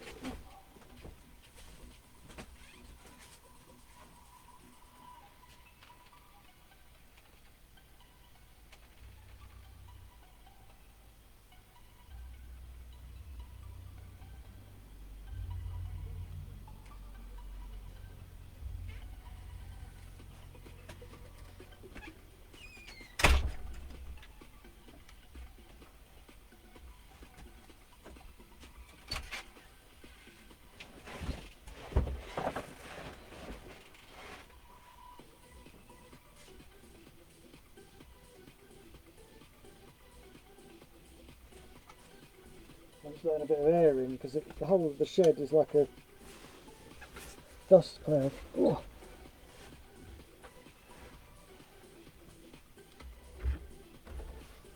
Actually, this is the time of year where I can have the door open.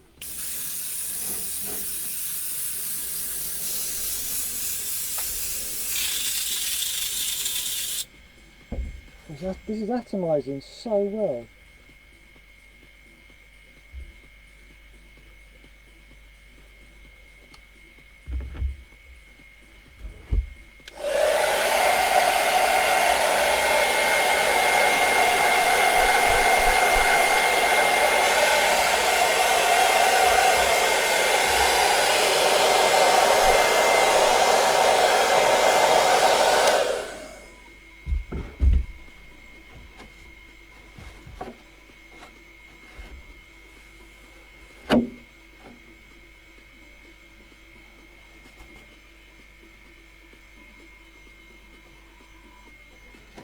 So that's where it's blue in the print. It's not actually anything I've done.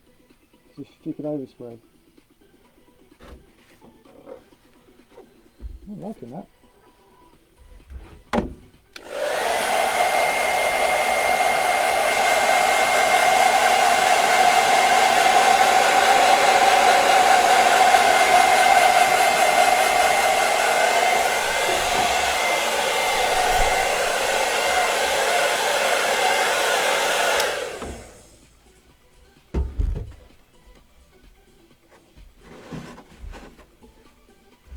Twizzlers.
So I was just putting some music on.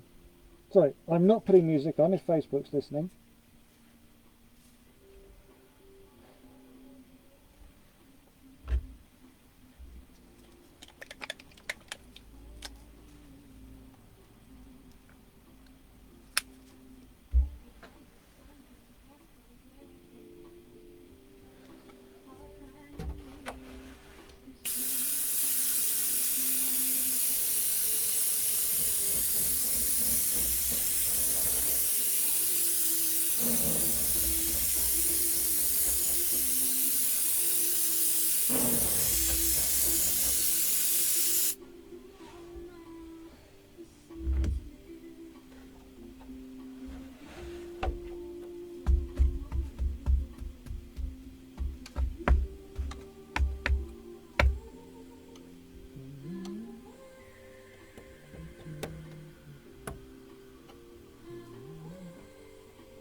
Right, nearly there. We're now on to the last stage. Well, before we put chrome on.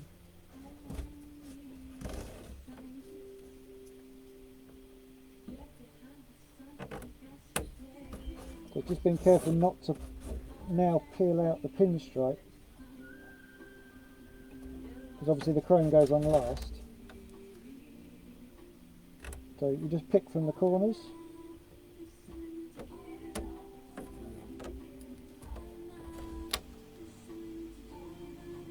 This is the easiest way of showing you, because this is the largest it ever is.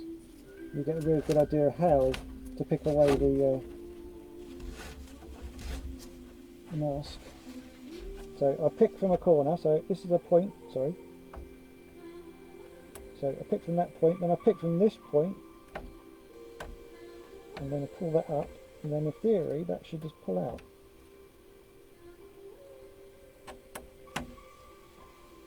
Trust me, it's never as easy as that.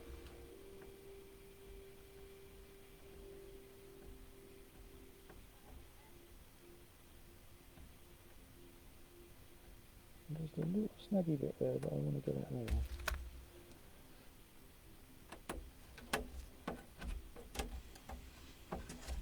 Now, there's chrome going around the X grill as well.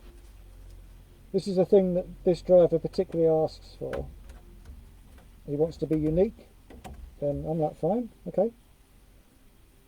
I try and talk him out of it every time, but he likes it, so it stays.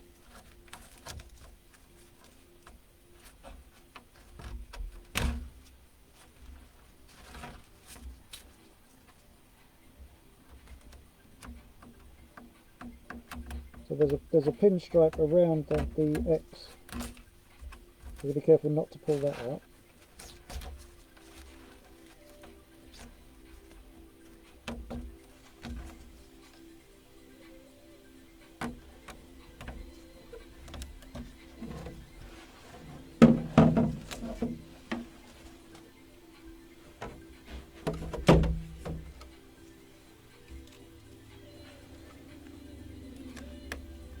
So up to the point,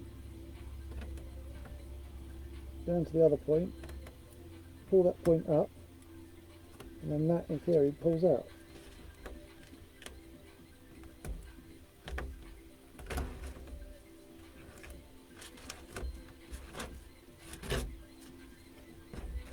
Now, tweezer skills. So pull the point, not from the very end, you go 20mm in.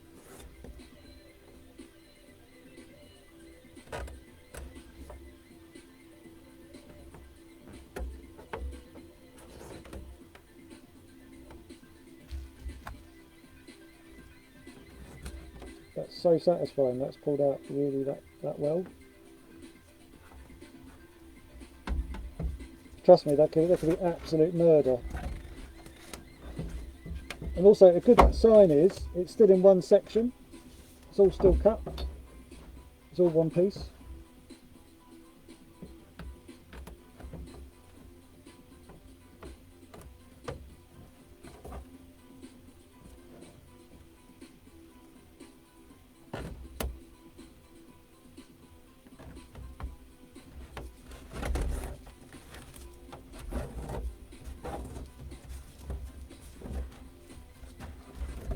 Yeah. Look at that, look.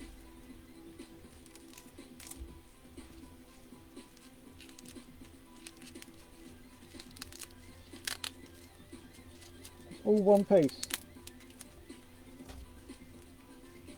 That's all they've done it.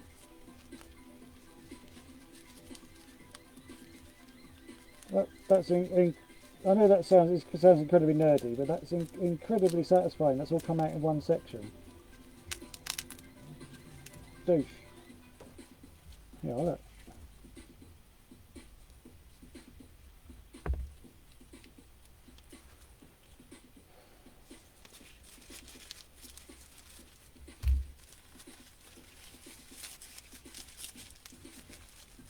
That's cutting skills, that is. So I just realised I was just looking at the top of my head. Blind you all. Right, so now it's white again. Just to see if there's anything else I've missed.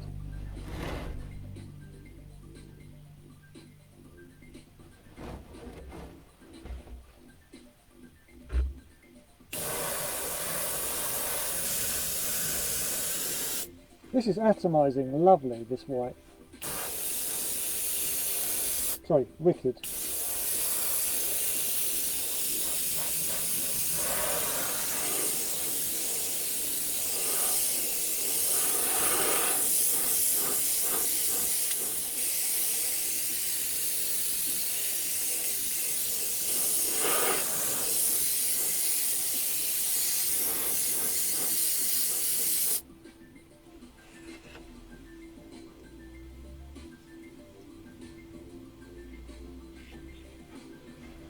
I hope so, Nick.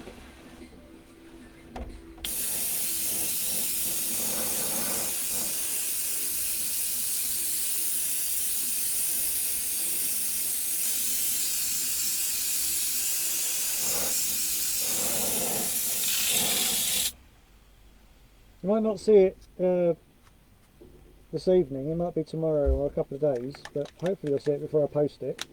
It's got to go to Germany.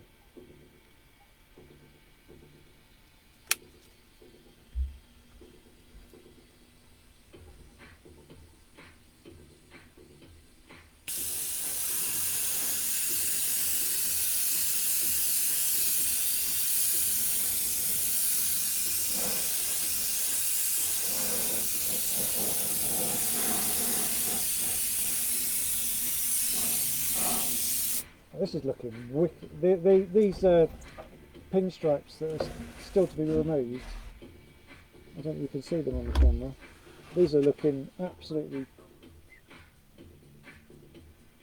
Well, I can just about make them out. They look very nice. I've been really practicing my craft knife to try and get a nicer points and curves and twists and stuff. So it's really starting to the hard work of cutting, because cutting is incredibly underrated. It's right. Everyone can paint, granted, but if you can't cut a decent design, well, obviously you've got to draw a decent design first. If you then can't cut a decent design out, it doesn't really matter what you've drawn or how good you can paint. So the cutting is really important, really important. I mean, you could be a really rubbish painter like me, but if you can cut well, boom. Well, I'm getting cutting better, sorry.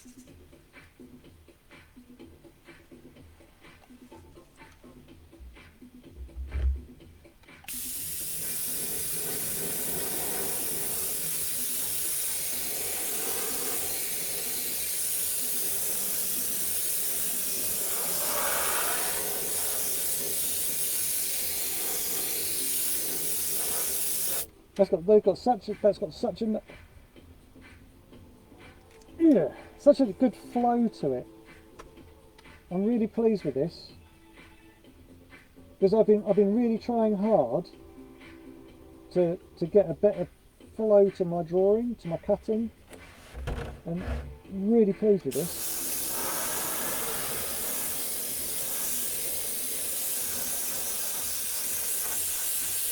Who would have thought a fifth scale is where I get my scale right?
just shows you how soft the paint is. It's scratched there, so I've got to sort that out in a second.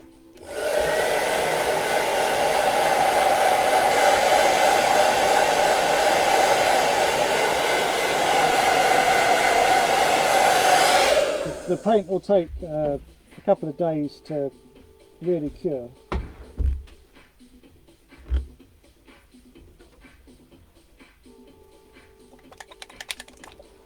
Stop there.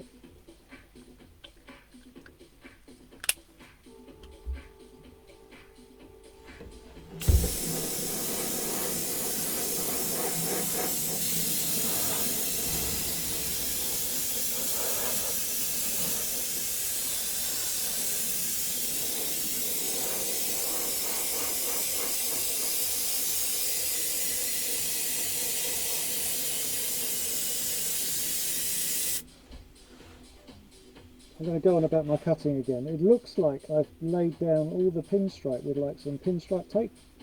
I've got them that uniform. I'm really, really proud of these.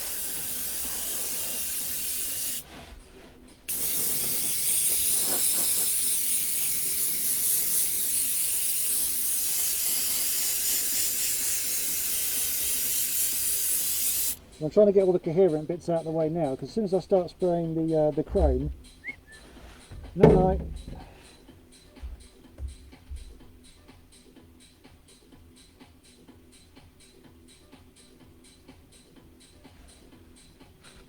A little carpet hair.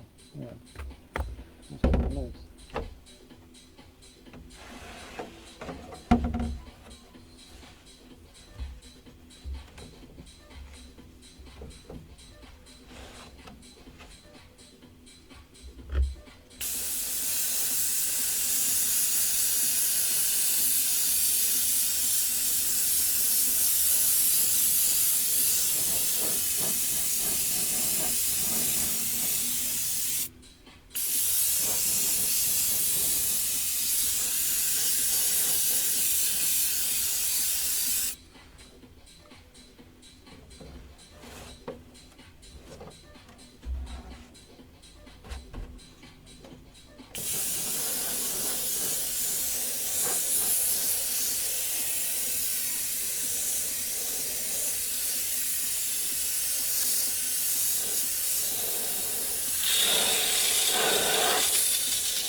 I reckon there's at least 12 to 14 hours in this shell.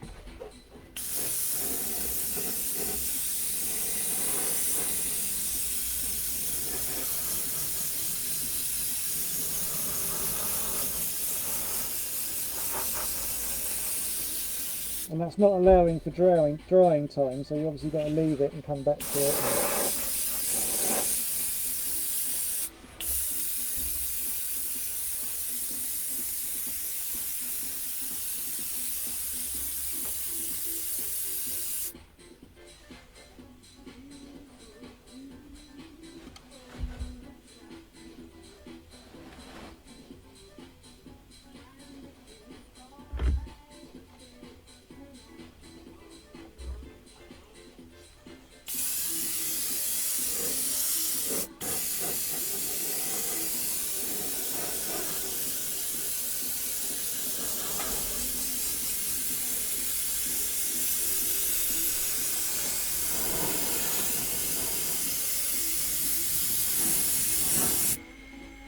Oh, if anyone's got any old crash helmets that they don't want anymore, could you please contact me, because I want to start to learn how to paint crash helmets, and I need a crash helmet to practice on.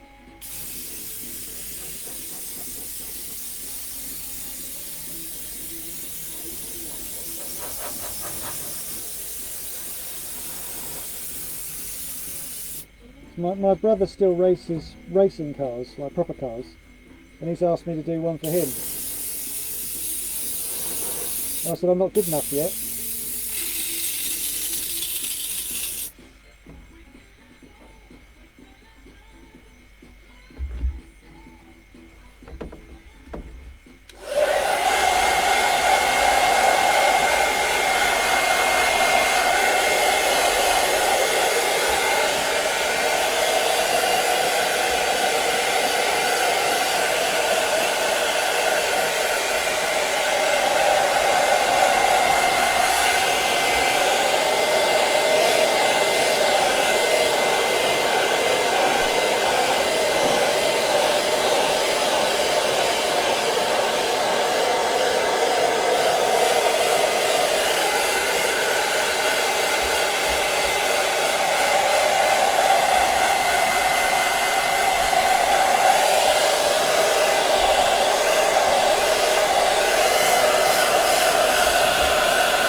Gosh, that's getting hot.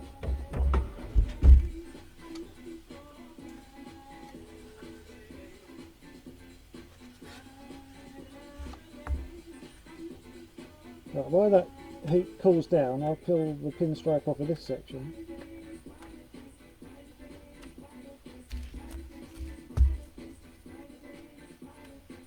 The liquid mask, once it's heated up, it goes very flexible and it becomes an absolute pain in the arse to pick out. So you might as well just leave it for a couple of minutes to cool down.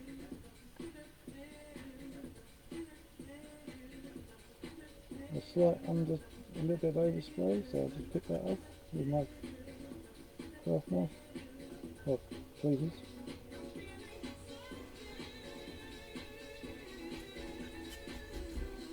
Right, so that's now ready for chrome, that one. There's one. There's the other one.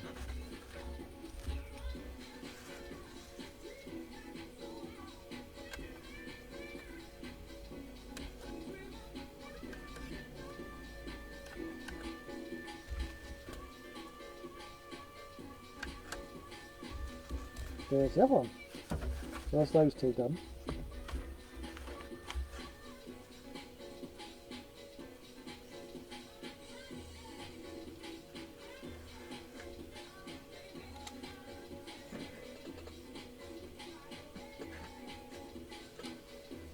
Right, now I've got the mammoth task of pulling out the liquid mask, pinstripes.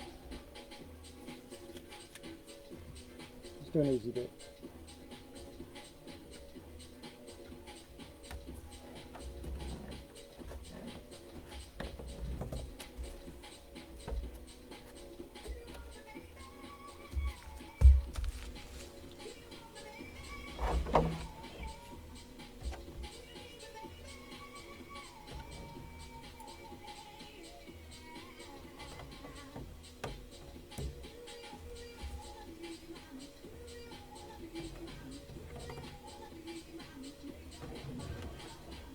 Oh, that feels this is so nice to do.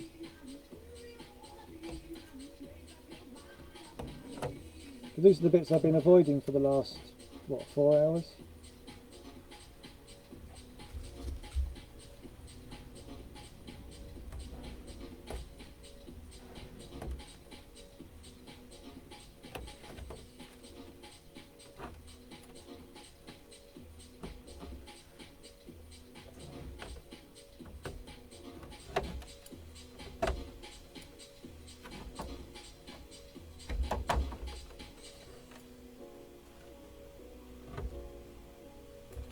Look at that, looks like a string.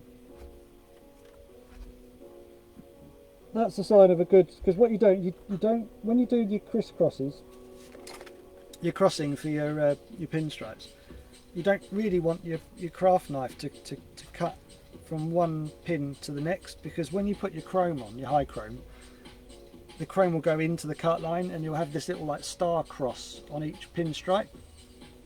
You know what I mean? If you look at enough pinstripes, you'll notice you'll get this. You'll see the crisscross of where one pinstripe crosses the next, and that's a good way to prove I haven't done it, because it's still all attached. It's not. I've not separated it. It's not cut it. So that's me being smug. Sorry.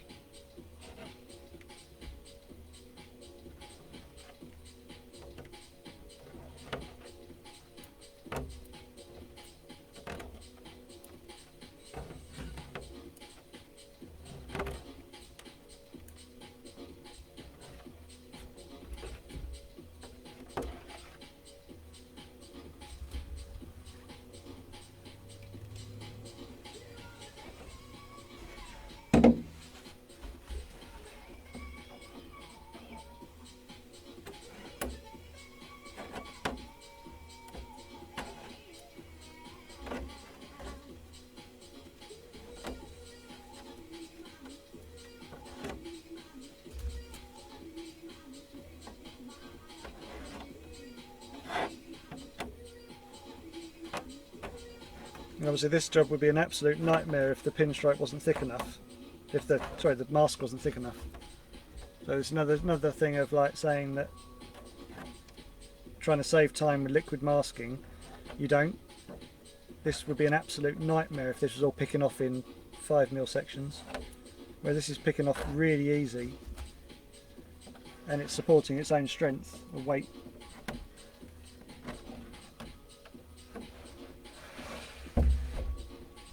Trust me, when you've done a bad one, you learn to enjoy ones like this.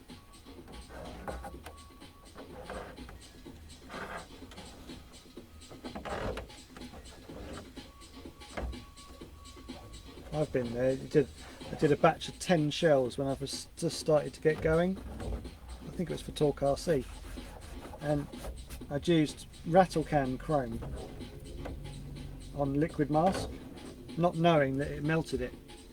And I'd cut all 10 shells and then sprayed the chrome on all of them, and then realised that the chrome had this melted shut all the cut lines on all 10 shells. So then I had to recut all 10 shells, and I could have cried. That was a very painful lesson, but I learned something from it, and I've never done it again. Hence why I also put this mirror chrome on last, so it doesn't attack the liquid mask. I've done little experiments. It doesn't actually affect it that badly, but this is just belt and braces.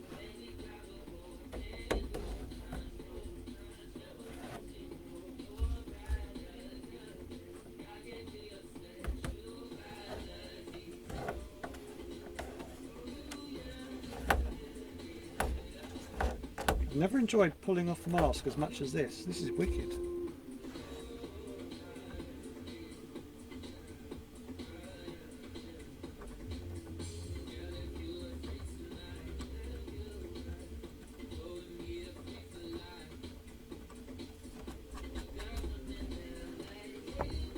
Slight snag there.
Yay! Facebook's just deleted some of my music. Well done, Facebook. Took you long enough.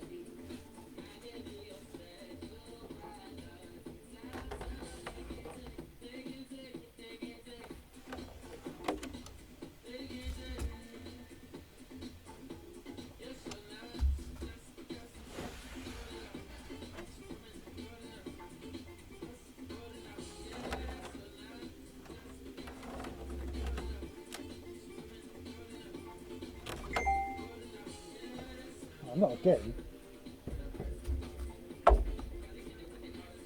Yep, another bit.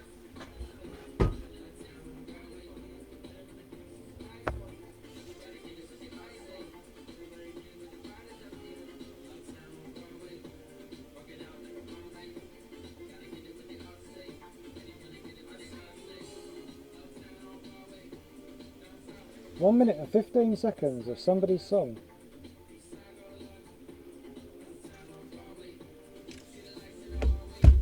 I've been streaming for 2.5 hours. get knotted.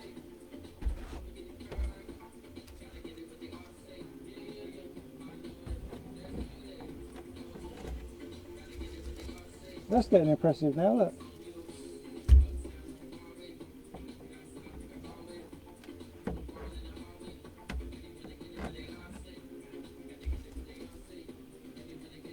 Kind of proves I'm still streaming though, that they're muting me because the banter tonight's been terrible.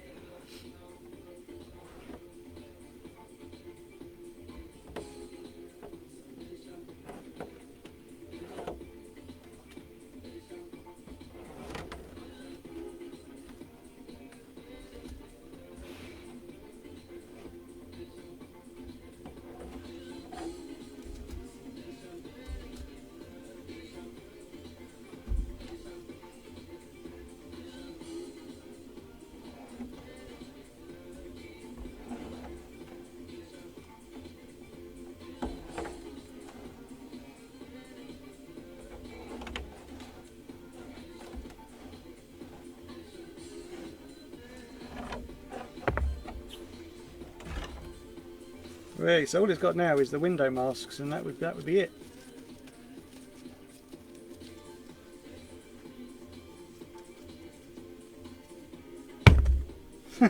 You know the weight of that? Douche.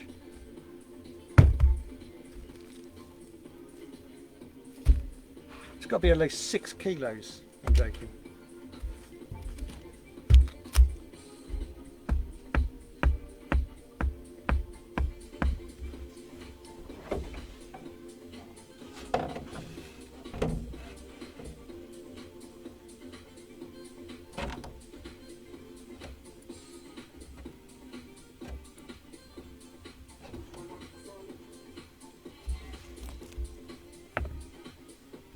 Right, now, the bit I must admit I've not been looking forward to, just purely because it's a lot of chrome. I've got to really concentrate.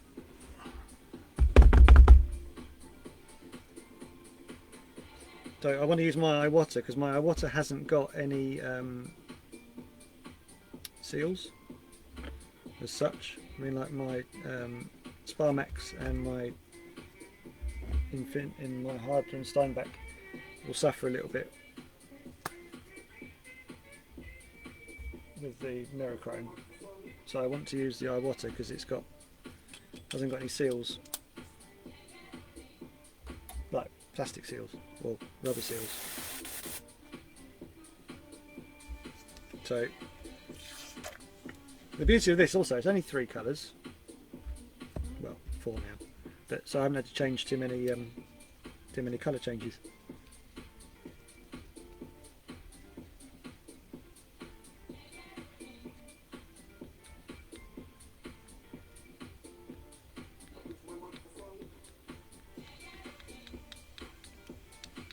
All I would do, Nick, is aim the black back towards the, like, off the white. Oh, that's not good. Just flick some.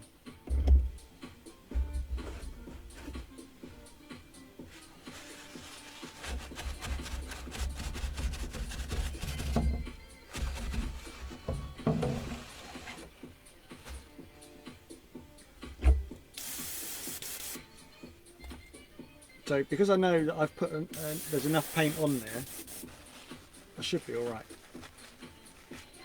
But traditionally you don't do that. You don't put the black on last. Black goes on first. The darkest colour through to lightest colour. And putting black on last is not the done thing. But where the chrome is also spread all over it, it doesn't really bleed through, if that makes sense, because the chrome's already sort of sealed the white. Does that make sense?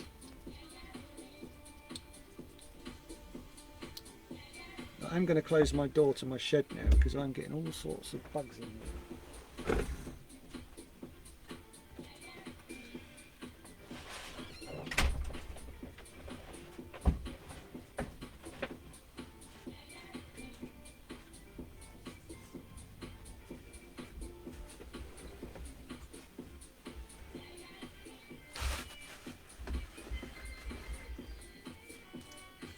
I still need to improve mine as well.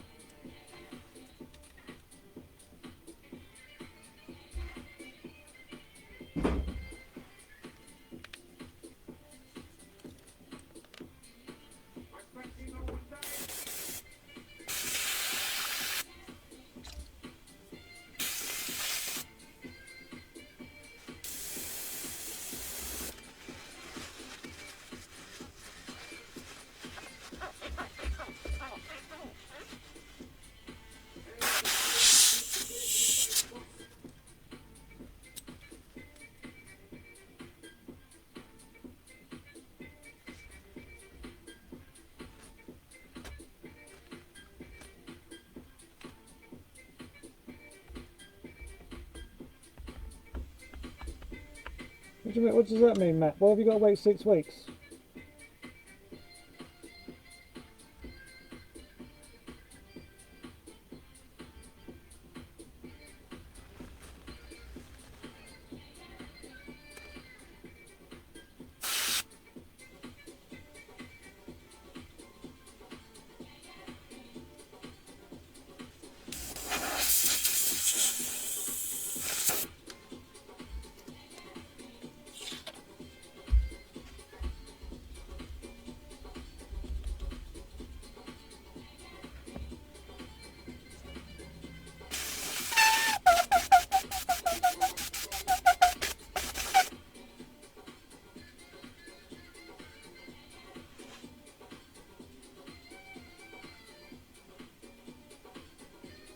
Oh, exciting! New world headquarters.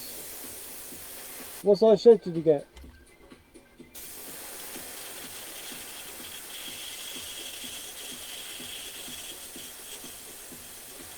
I didn't have the funds to go buy one. I had to make one. So you know, like rather than sort of put down all the money at once, I could do it slowly over like 6 months. And I built mine. I built mine. What did I do? I did 4 meters by 5 meters. So that an 8 by 4 sheet would. Have I got an 8 by 4 sheet? No, it's bigger than that. Anyway, I got big boy sheets on the roof. I wish I'd made it bigger now, but I couldn't. I made it as big as I could. I didn't have any plans. I just started building it. Well, that'd be big enough.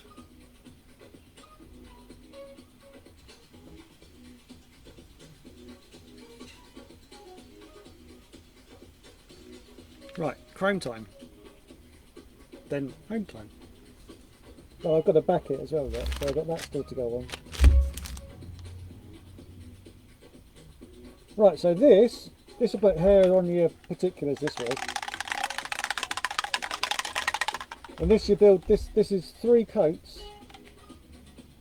So I'll probably use all of this bottle. I've never had to do this much chrome. So I'm going to do it in sections. So I'm going to do the bonnet, the roof and the doors. So all of the separate sections. 3 at a time.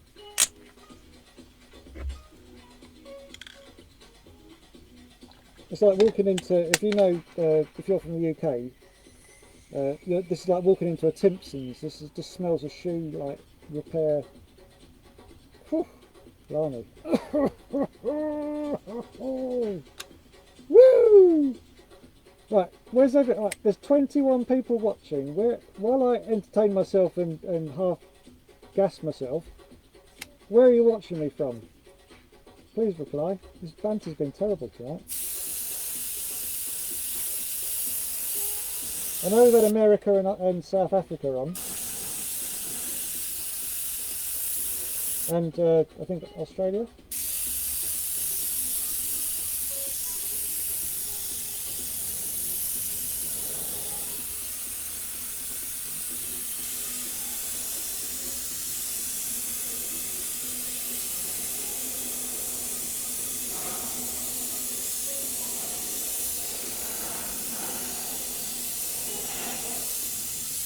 I just ignored what I said, and I'm now doing. I was following the pinstripe.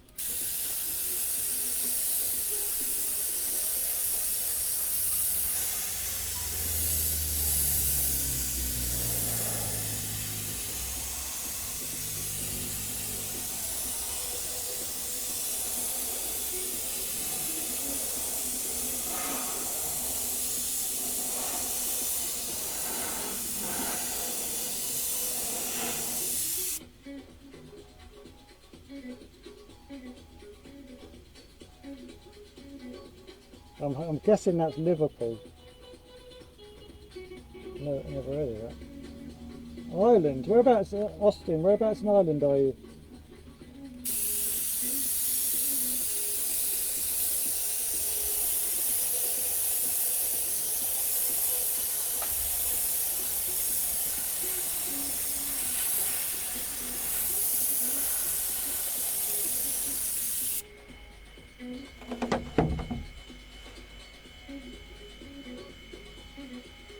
Yep, I know that.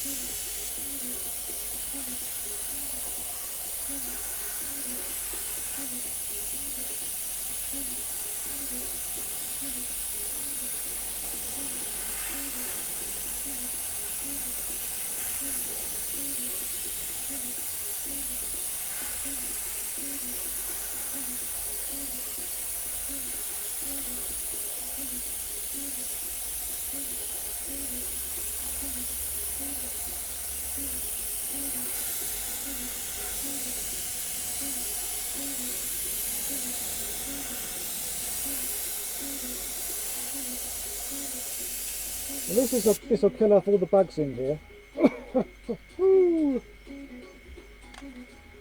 Oh, Nigel, you alright?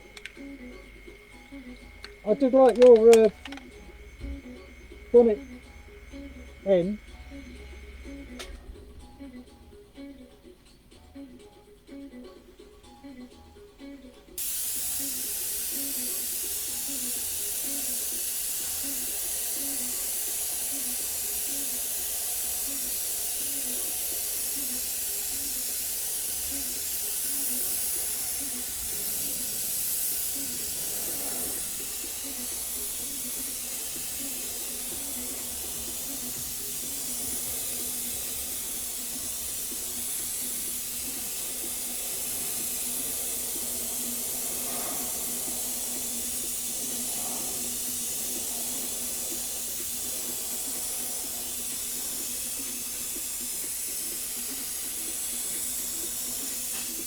Obviously you can't build this stuff up too quick because it will melt everything.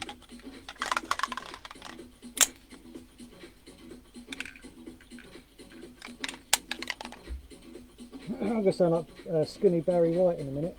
Whoop. A little bit of drippage. Obviously if you do drip it, it will melt anything it touches.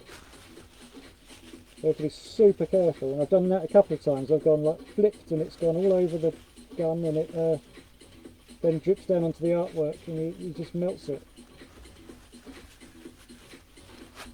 What, the Nigel, the one at Colchester, no not Colchester, down at Cotswolds.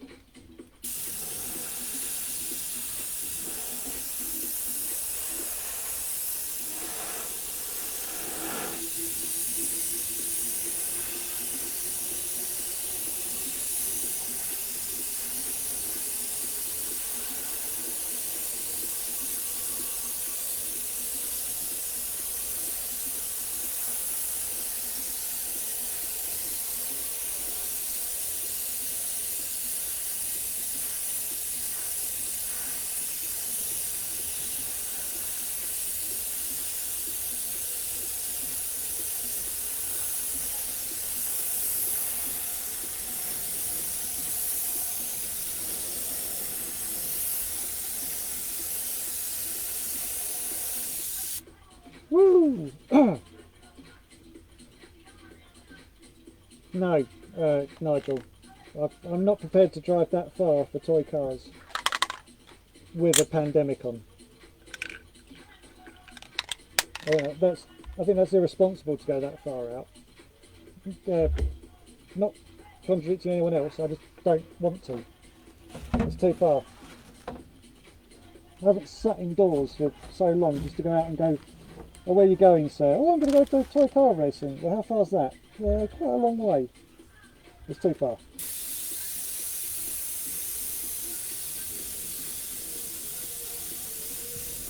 Don't get me wrong, I would love to go. I might come and do the Colchester thing. I haven't decided yet. It depends what work's like. Because at the moment I'm not getting a chance to do anything. And the reason I'm doing this tonight is because I've got tomorrow off.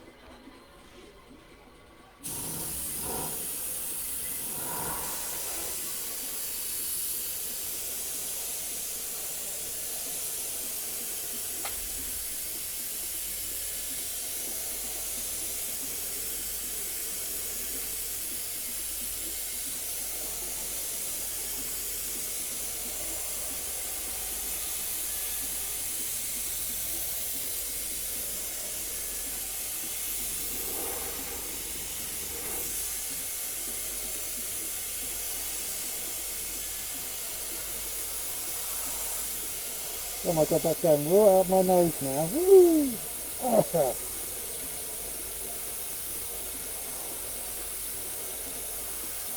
At least I sleep well. Just might not wake up. Well, if I do, I'll have a banging headache.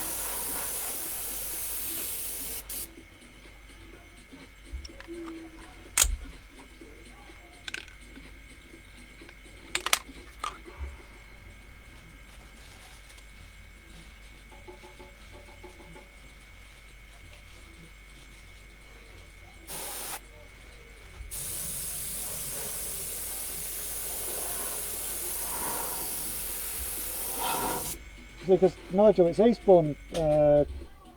This Sunday's a club meeting, and next week's the King of Clubs round.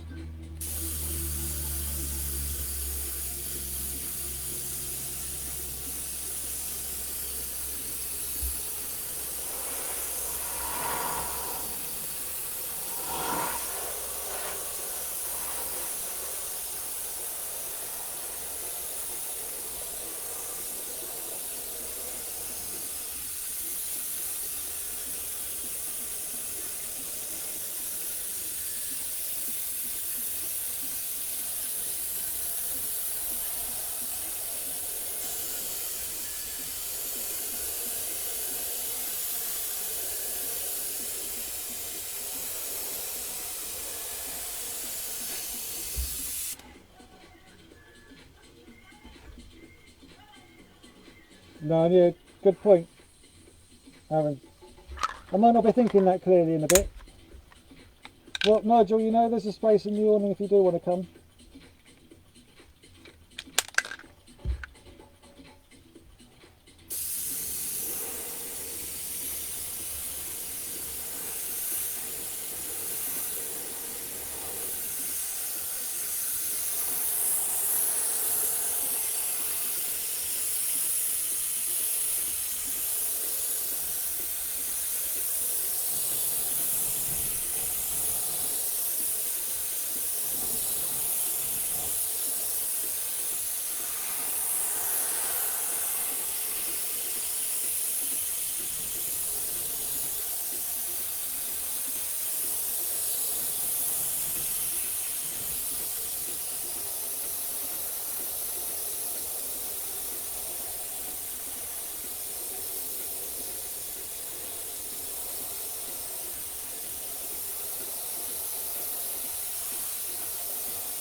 I guess what I'll be ordering tomorrow.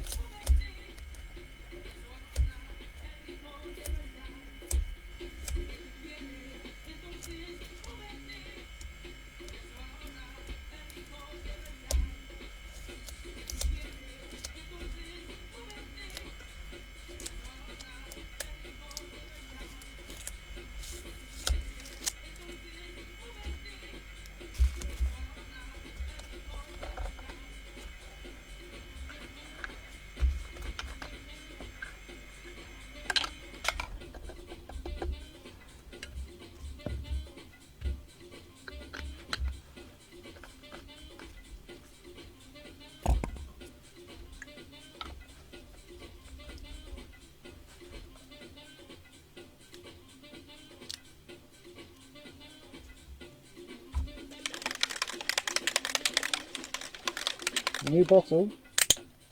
Crack.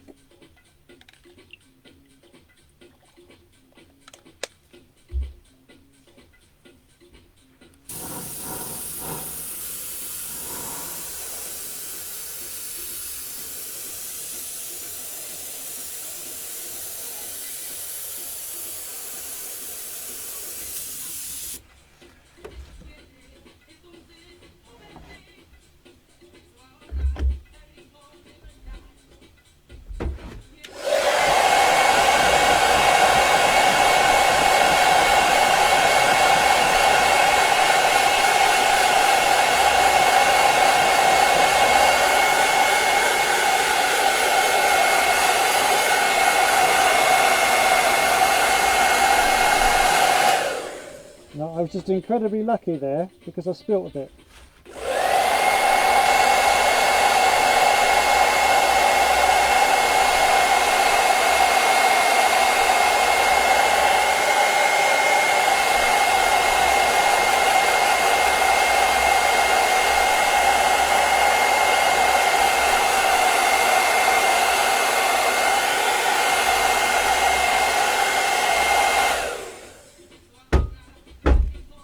Very lucky.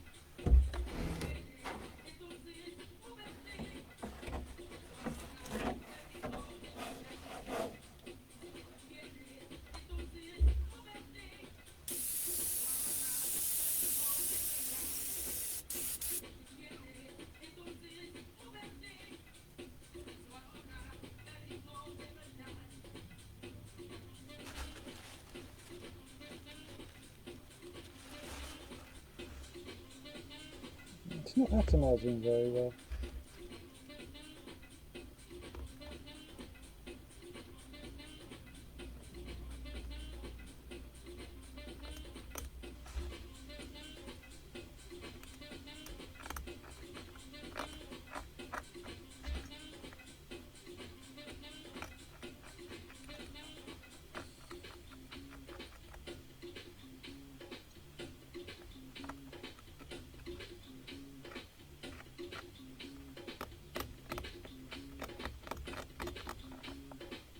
What happens is you get a build up of paint on the cap,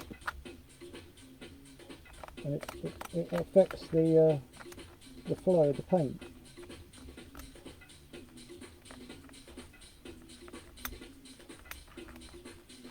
Obviously nothing helps dropping paint everywhere, but that's I've been very lucky there. Very lucky.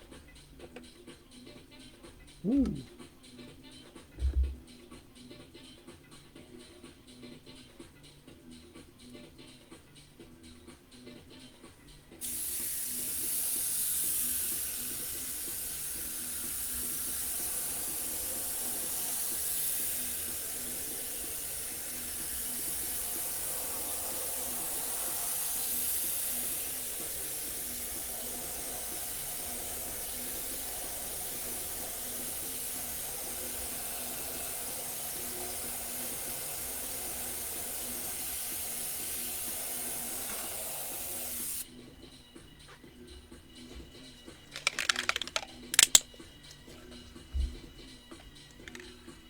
Can I make you go a bit groggy with this stuff?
but I've learnt my lesson now. I'm not putting as much in.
Yeah, I've been incredibly lucky there. Lucky, lucky boy.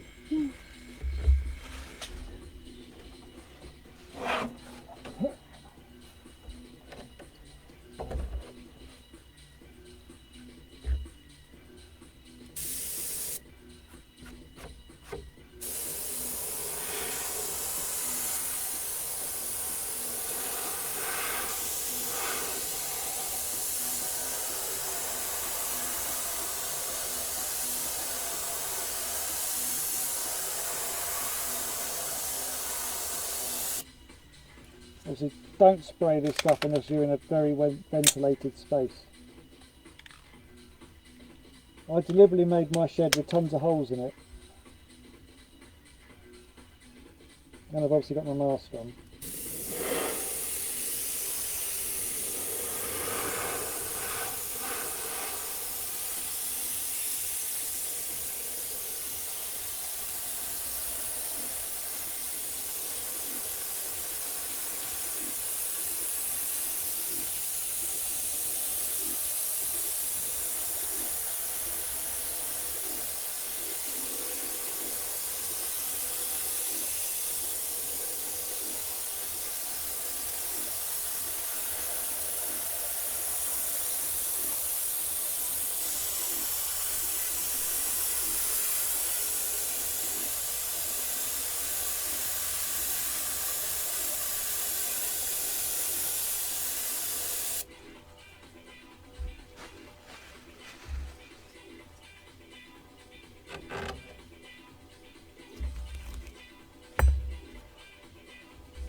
Oh dear, done it again. It's made me groggy.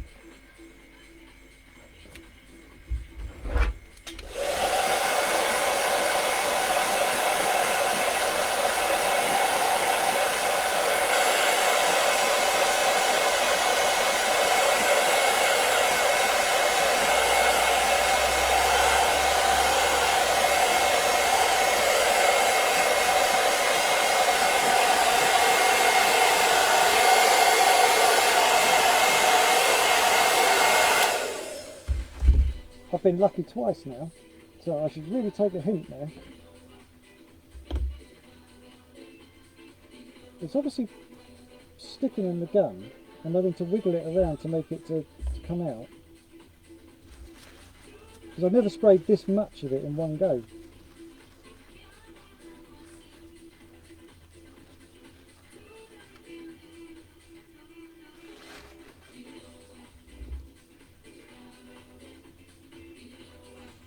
And the times I have done it, the best thing to do is to hit it with heat straight away, and it kind of goes off. Just don't touch it.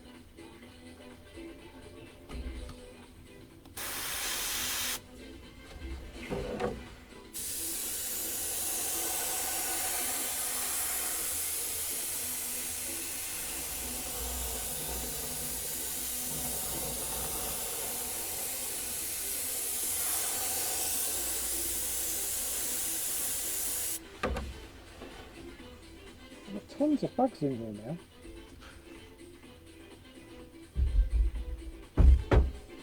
now. I've been lucky because obviously I've built the paint up over a couple of coats, so I'm doing alright there.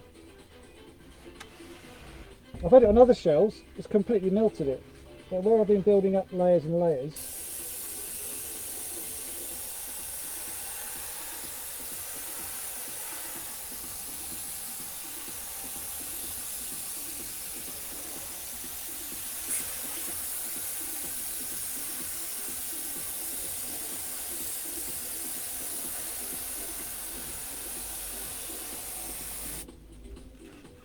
it's really shiny now, which is I suppose the whole reason for it. You see that? Look. Whee!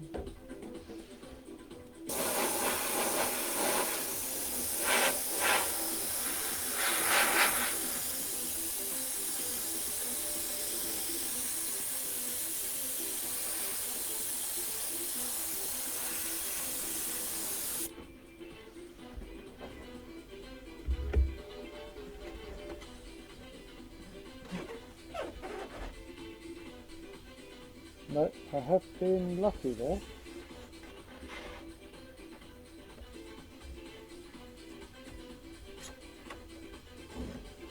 Well, it looks 10 times worse on the outside because it's gone underneath the overspray. No, lucky, lucky, lucky. So lucky. Right, I'll put that to one side. Just got these to do now and then the gun. Well, we're done with the chrome anyway.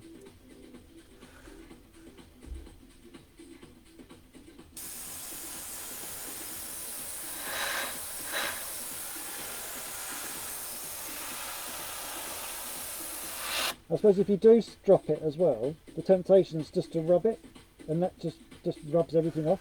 If you leave it and hit it with some heat, it doesn't affect it as much. So that's like a weird thing I found out from the screw up.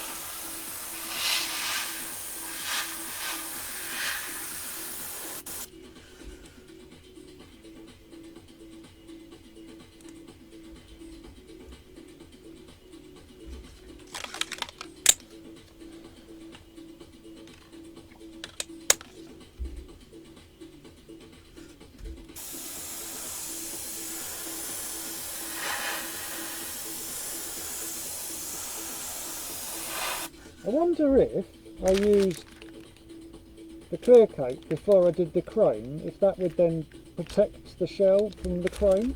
Would it? I don't know. There's a rubbish experiment to try.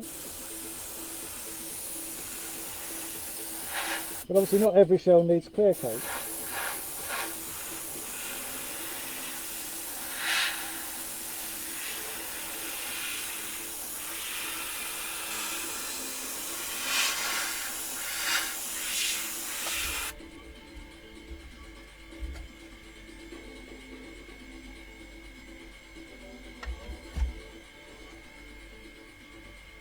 Nearly there.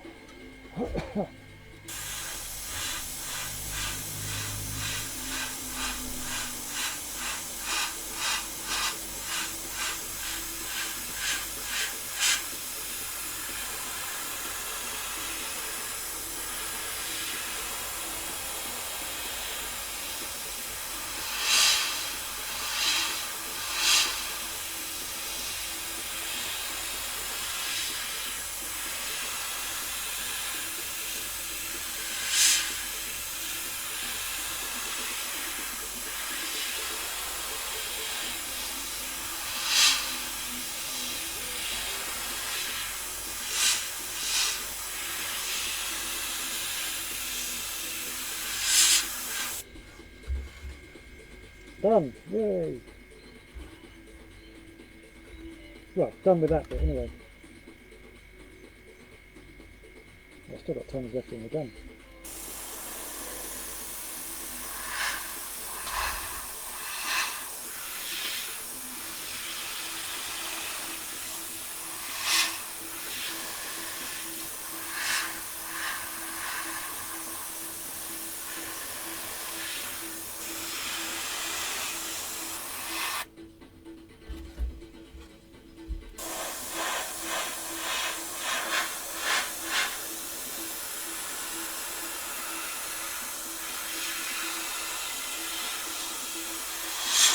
I might try an experiment and do the chrome first, because this scares the whatsits out of me doing it at the last thing. Just purely from the fact that I might have screwed up the shell twice, although I've got away with it.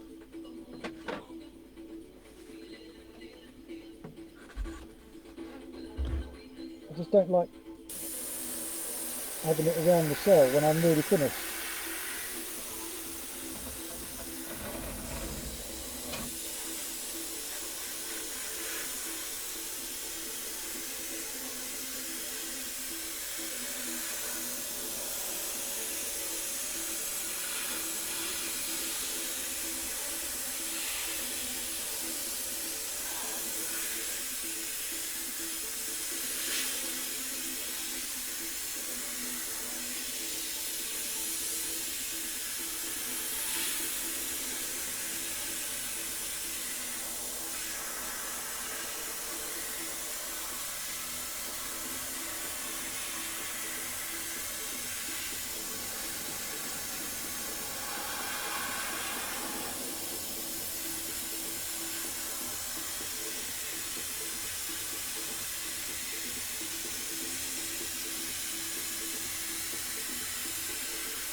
Thank God that's over. Woo.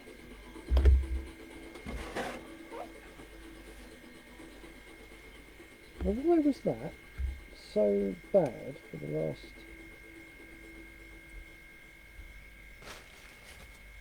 That was terrible. At least, oh, there, look.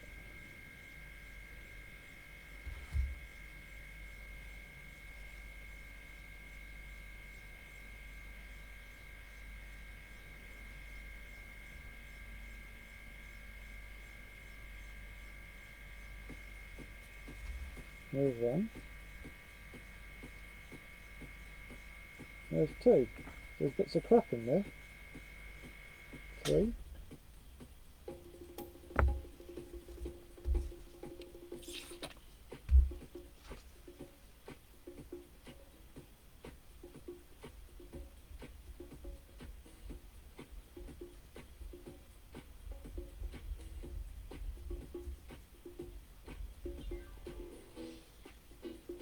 because I haven't never sprayed that much chrome in one go.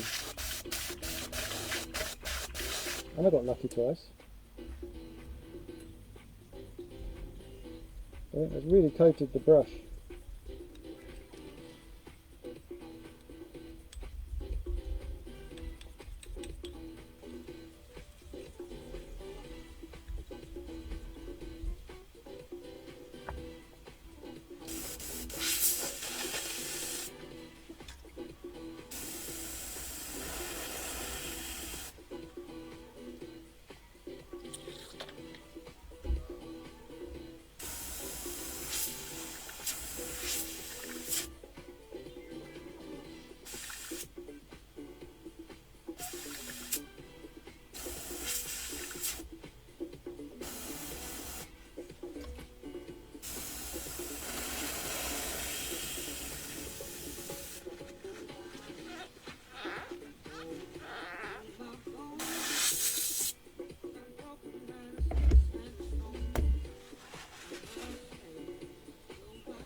Done. Well, I keep saying done, and then well, I've got to do a bit more. So I've got to just do the. I've got to read about this just a second.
When I say done, I mean almost done, but I missed a bit. This is why you double check stuff. And I got absolutely doused in the chrome at pinstripe, and it's still good. So I might try using this chrome earlier.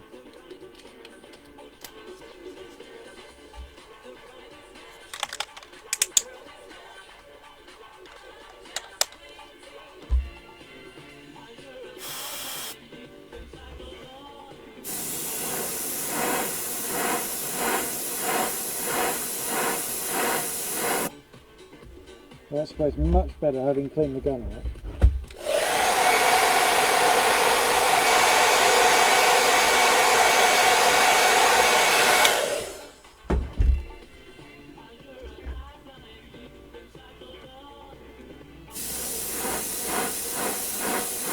Well, from what I've read, Nick, the clear coat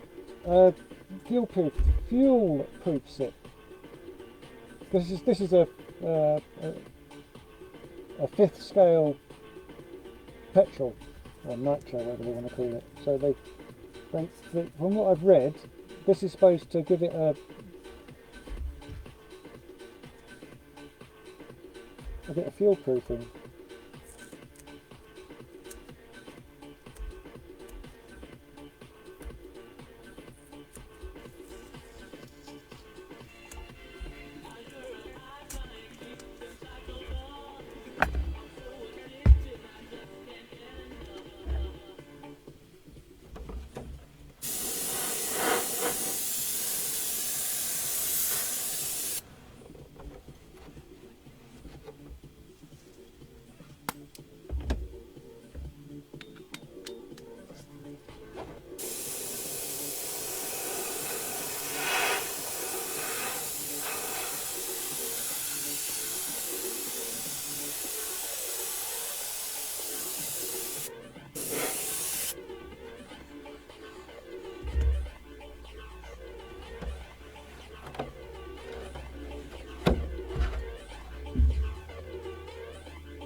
It's that big, I have to keep moving the bloody camera. Right, clear coats.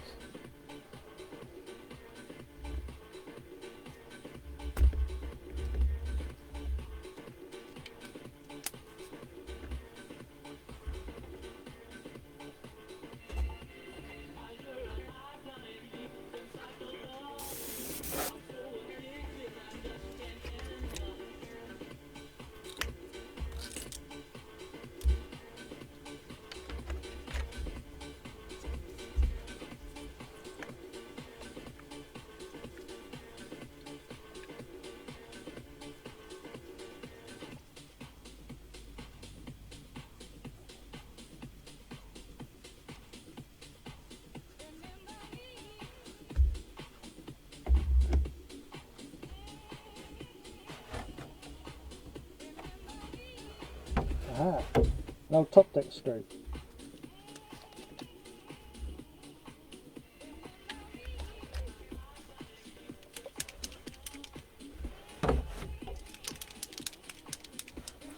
Bloody thing, stop moving.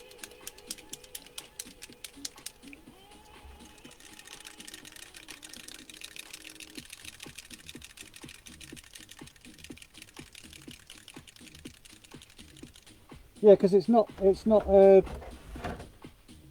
shiny, is it? Stop moving.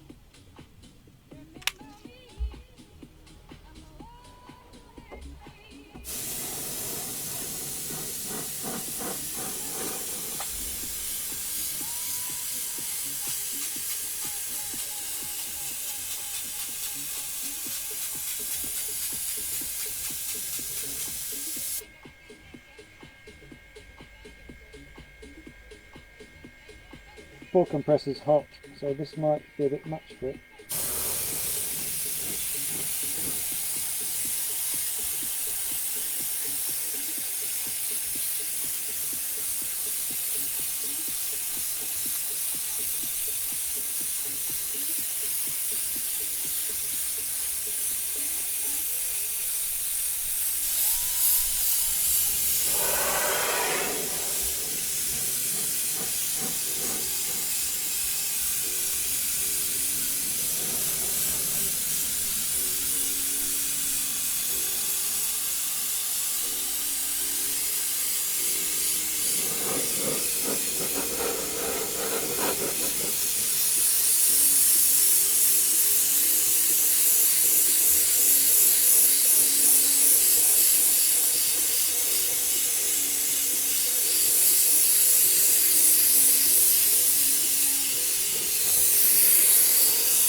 So I don't know how much to put of this on, and I can't really see where it's been, so I'm being really thorough with it.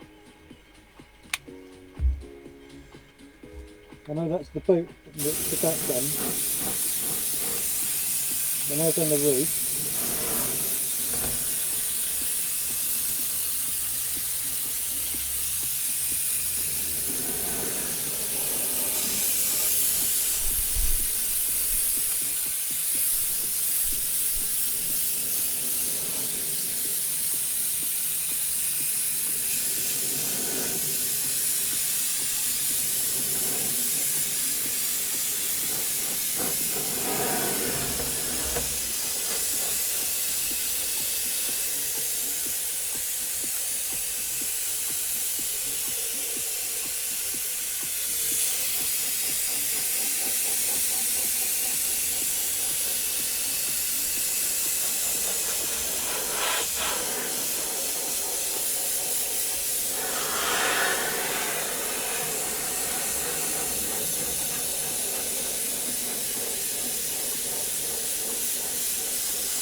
No, Stevie, it's to protect all the paint from the nitrate deal. It protects everything.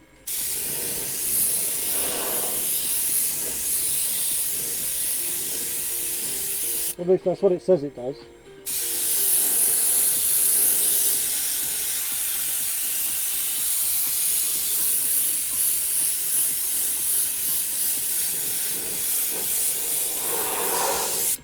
At least I've protected this to my, well, as much as I'm happy about. That makes sense.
Woohoo! Jesus!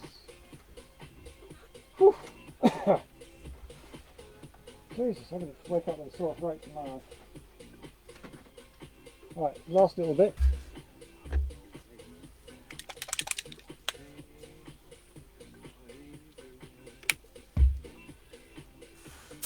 So I don't know where the fuel goes. Well, because I've not seen one of these fifth scales.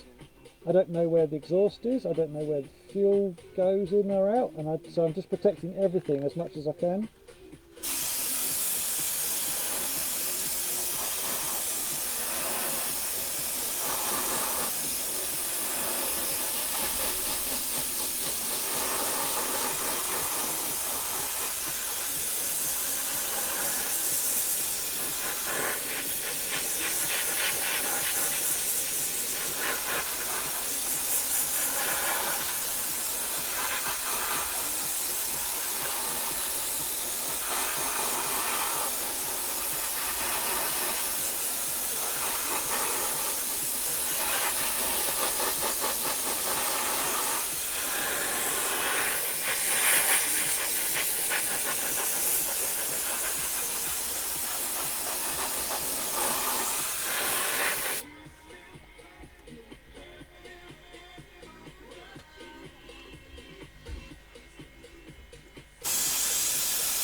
Jeez, I used half a bottle of that.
so that's finished.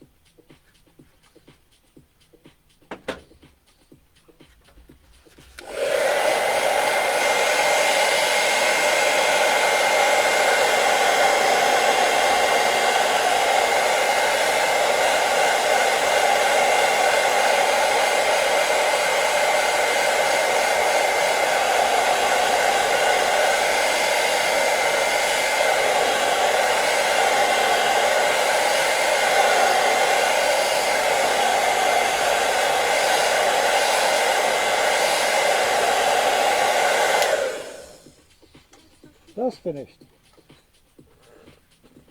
That's nice to say that.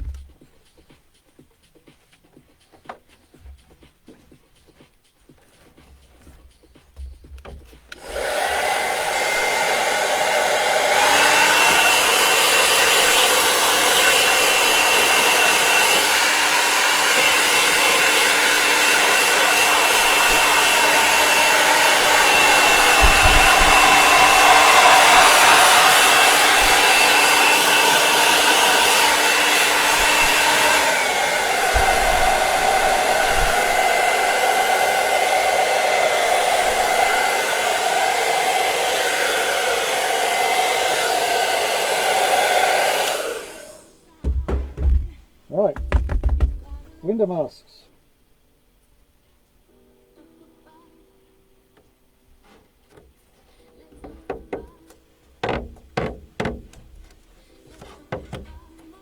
Do you know what I'm going to do? I'm going to take the overspray off and then I'll ask him if he wants it on, because all I'll do is I'll then spray 3 coats of liquid mask over it. I've just thought about that. Because I'm desperate to see what it looks like, because I can't tell if I've done a good job or not.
There you go, that's finished.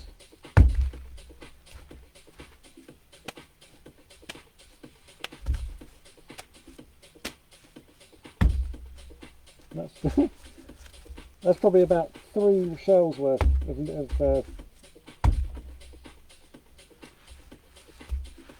liquid mask.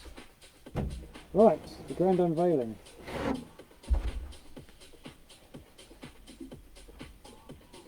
So I'm excited and very nervous.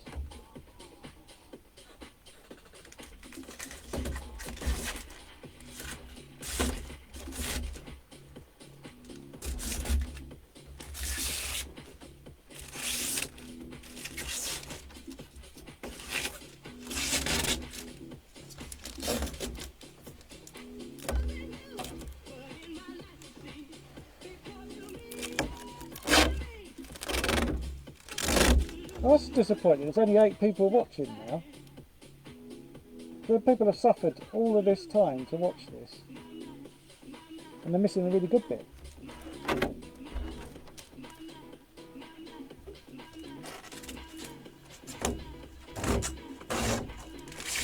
I think you've got a sort of a problem with cling film there, Colin.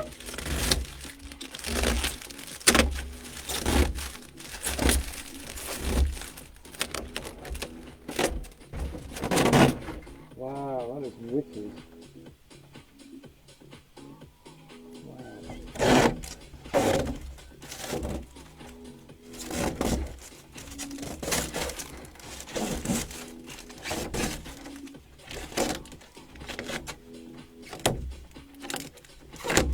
Well said, Stevie.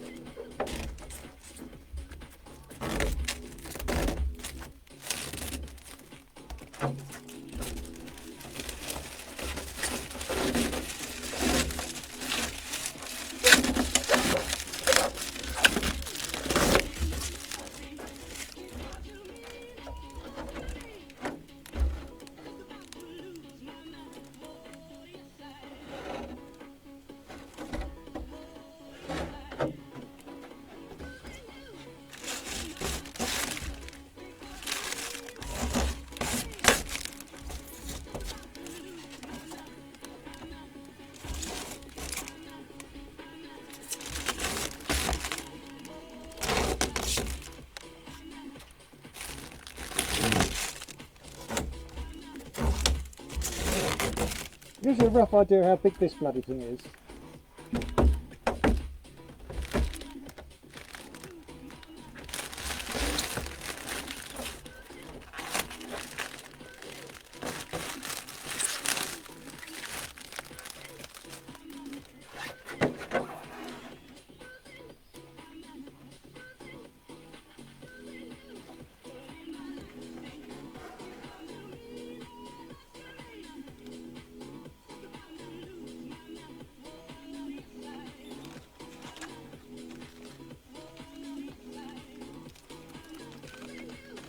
And they're so sharp you can cut your finger on them.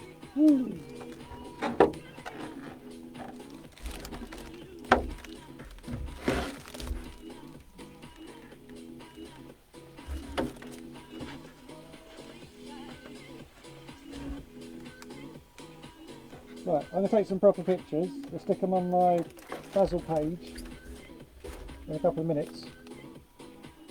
So, thank you very much for watching. I learnt something. I hope you did. Any questions, let me know. Or anything I did wrong, let me know. Or if you do things differently, tell me what you would do differently. Hopefully we can all learn something. So I'm going to clean my brushes, take some half decent pictures if I can get it in my phone, because it's the big, and then I'll put them up on my page in a bit. So thank you very much for watching.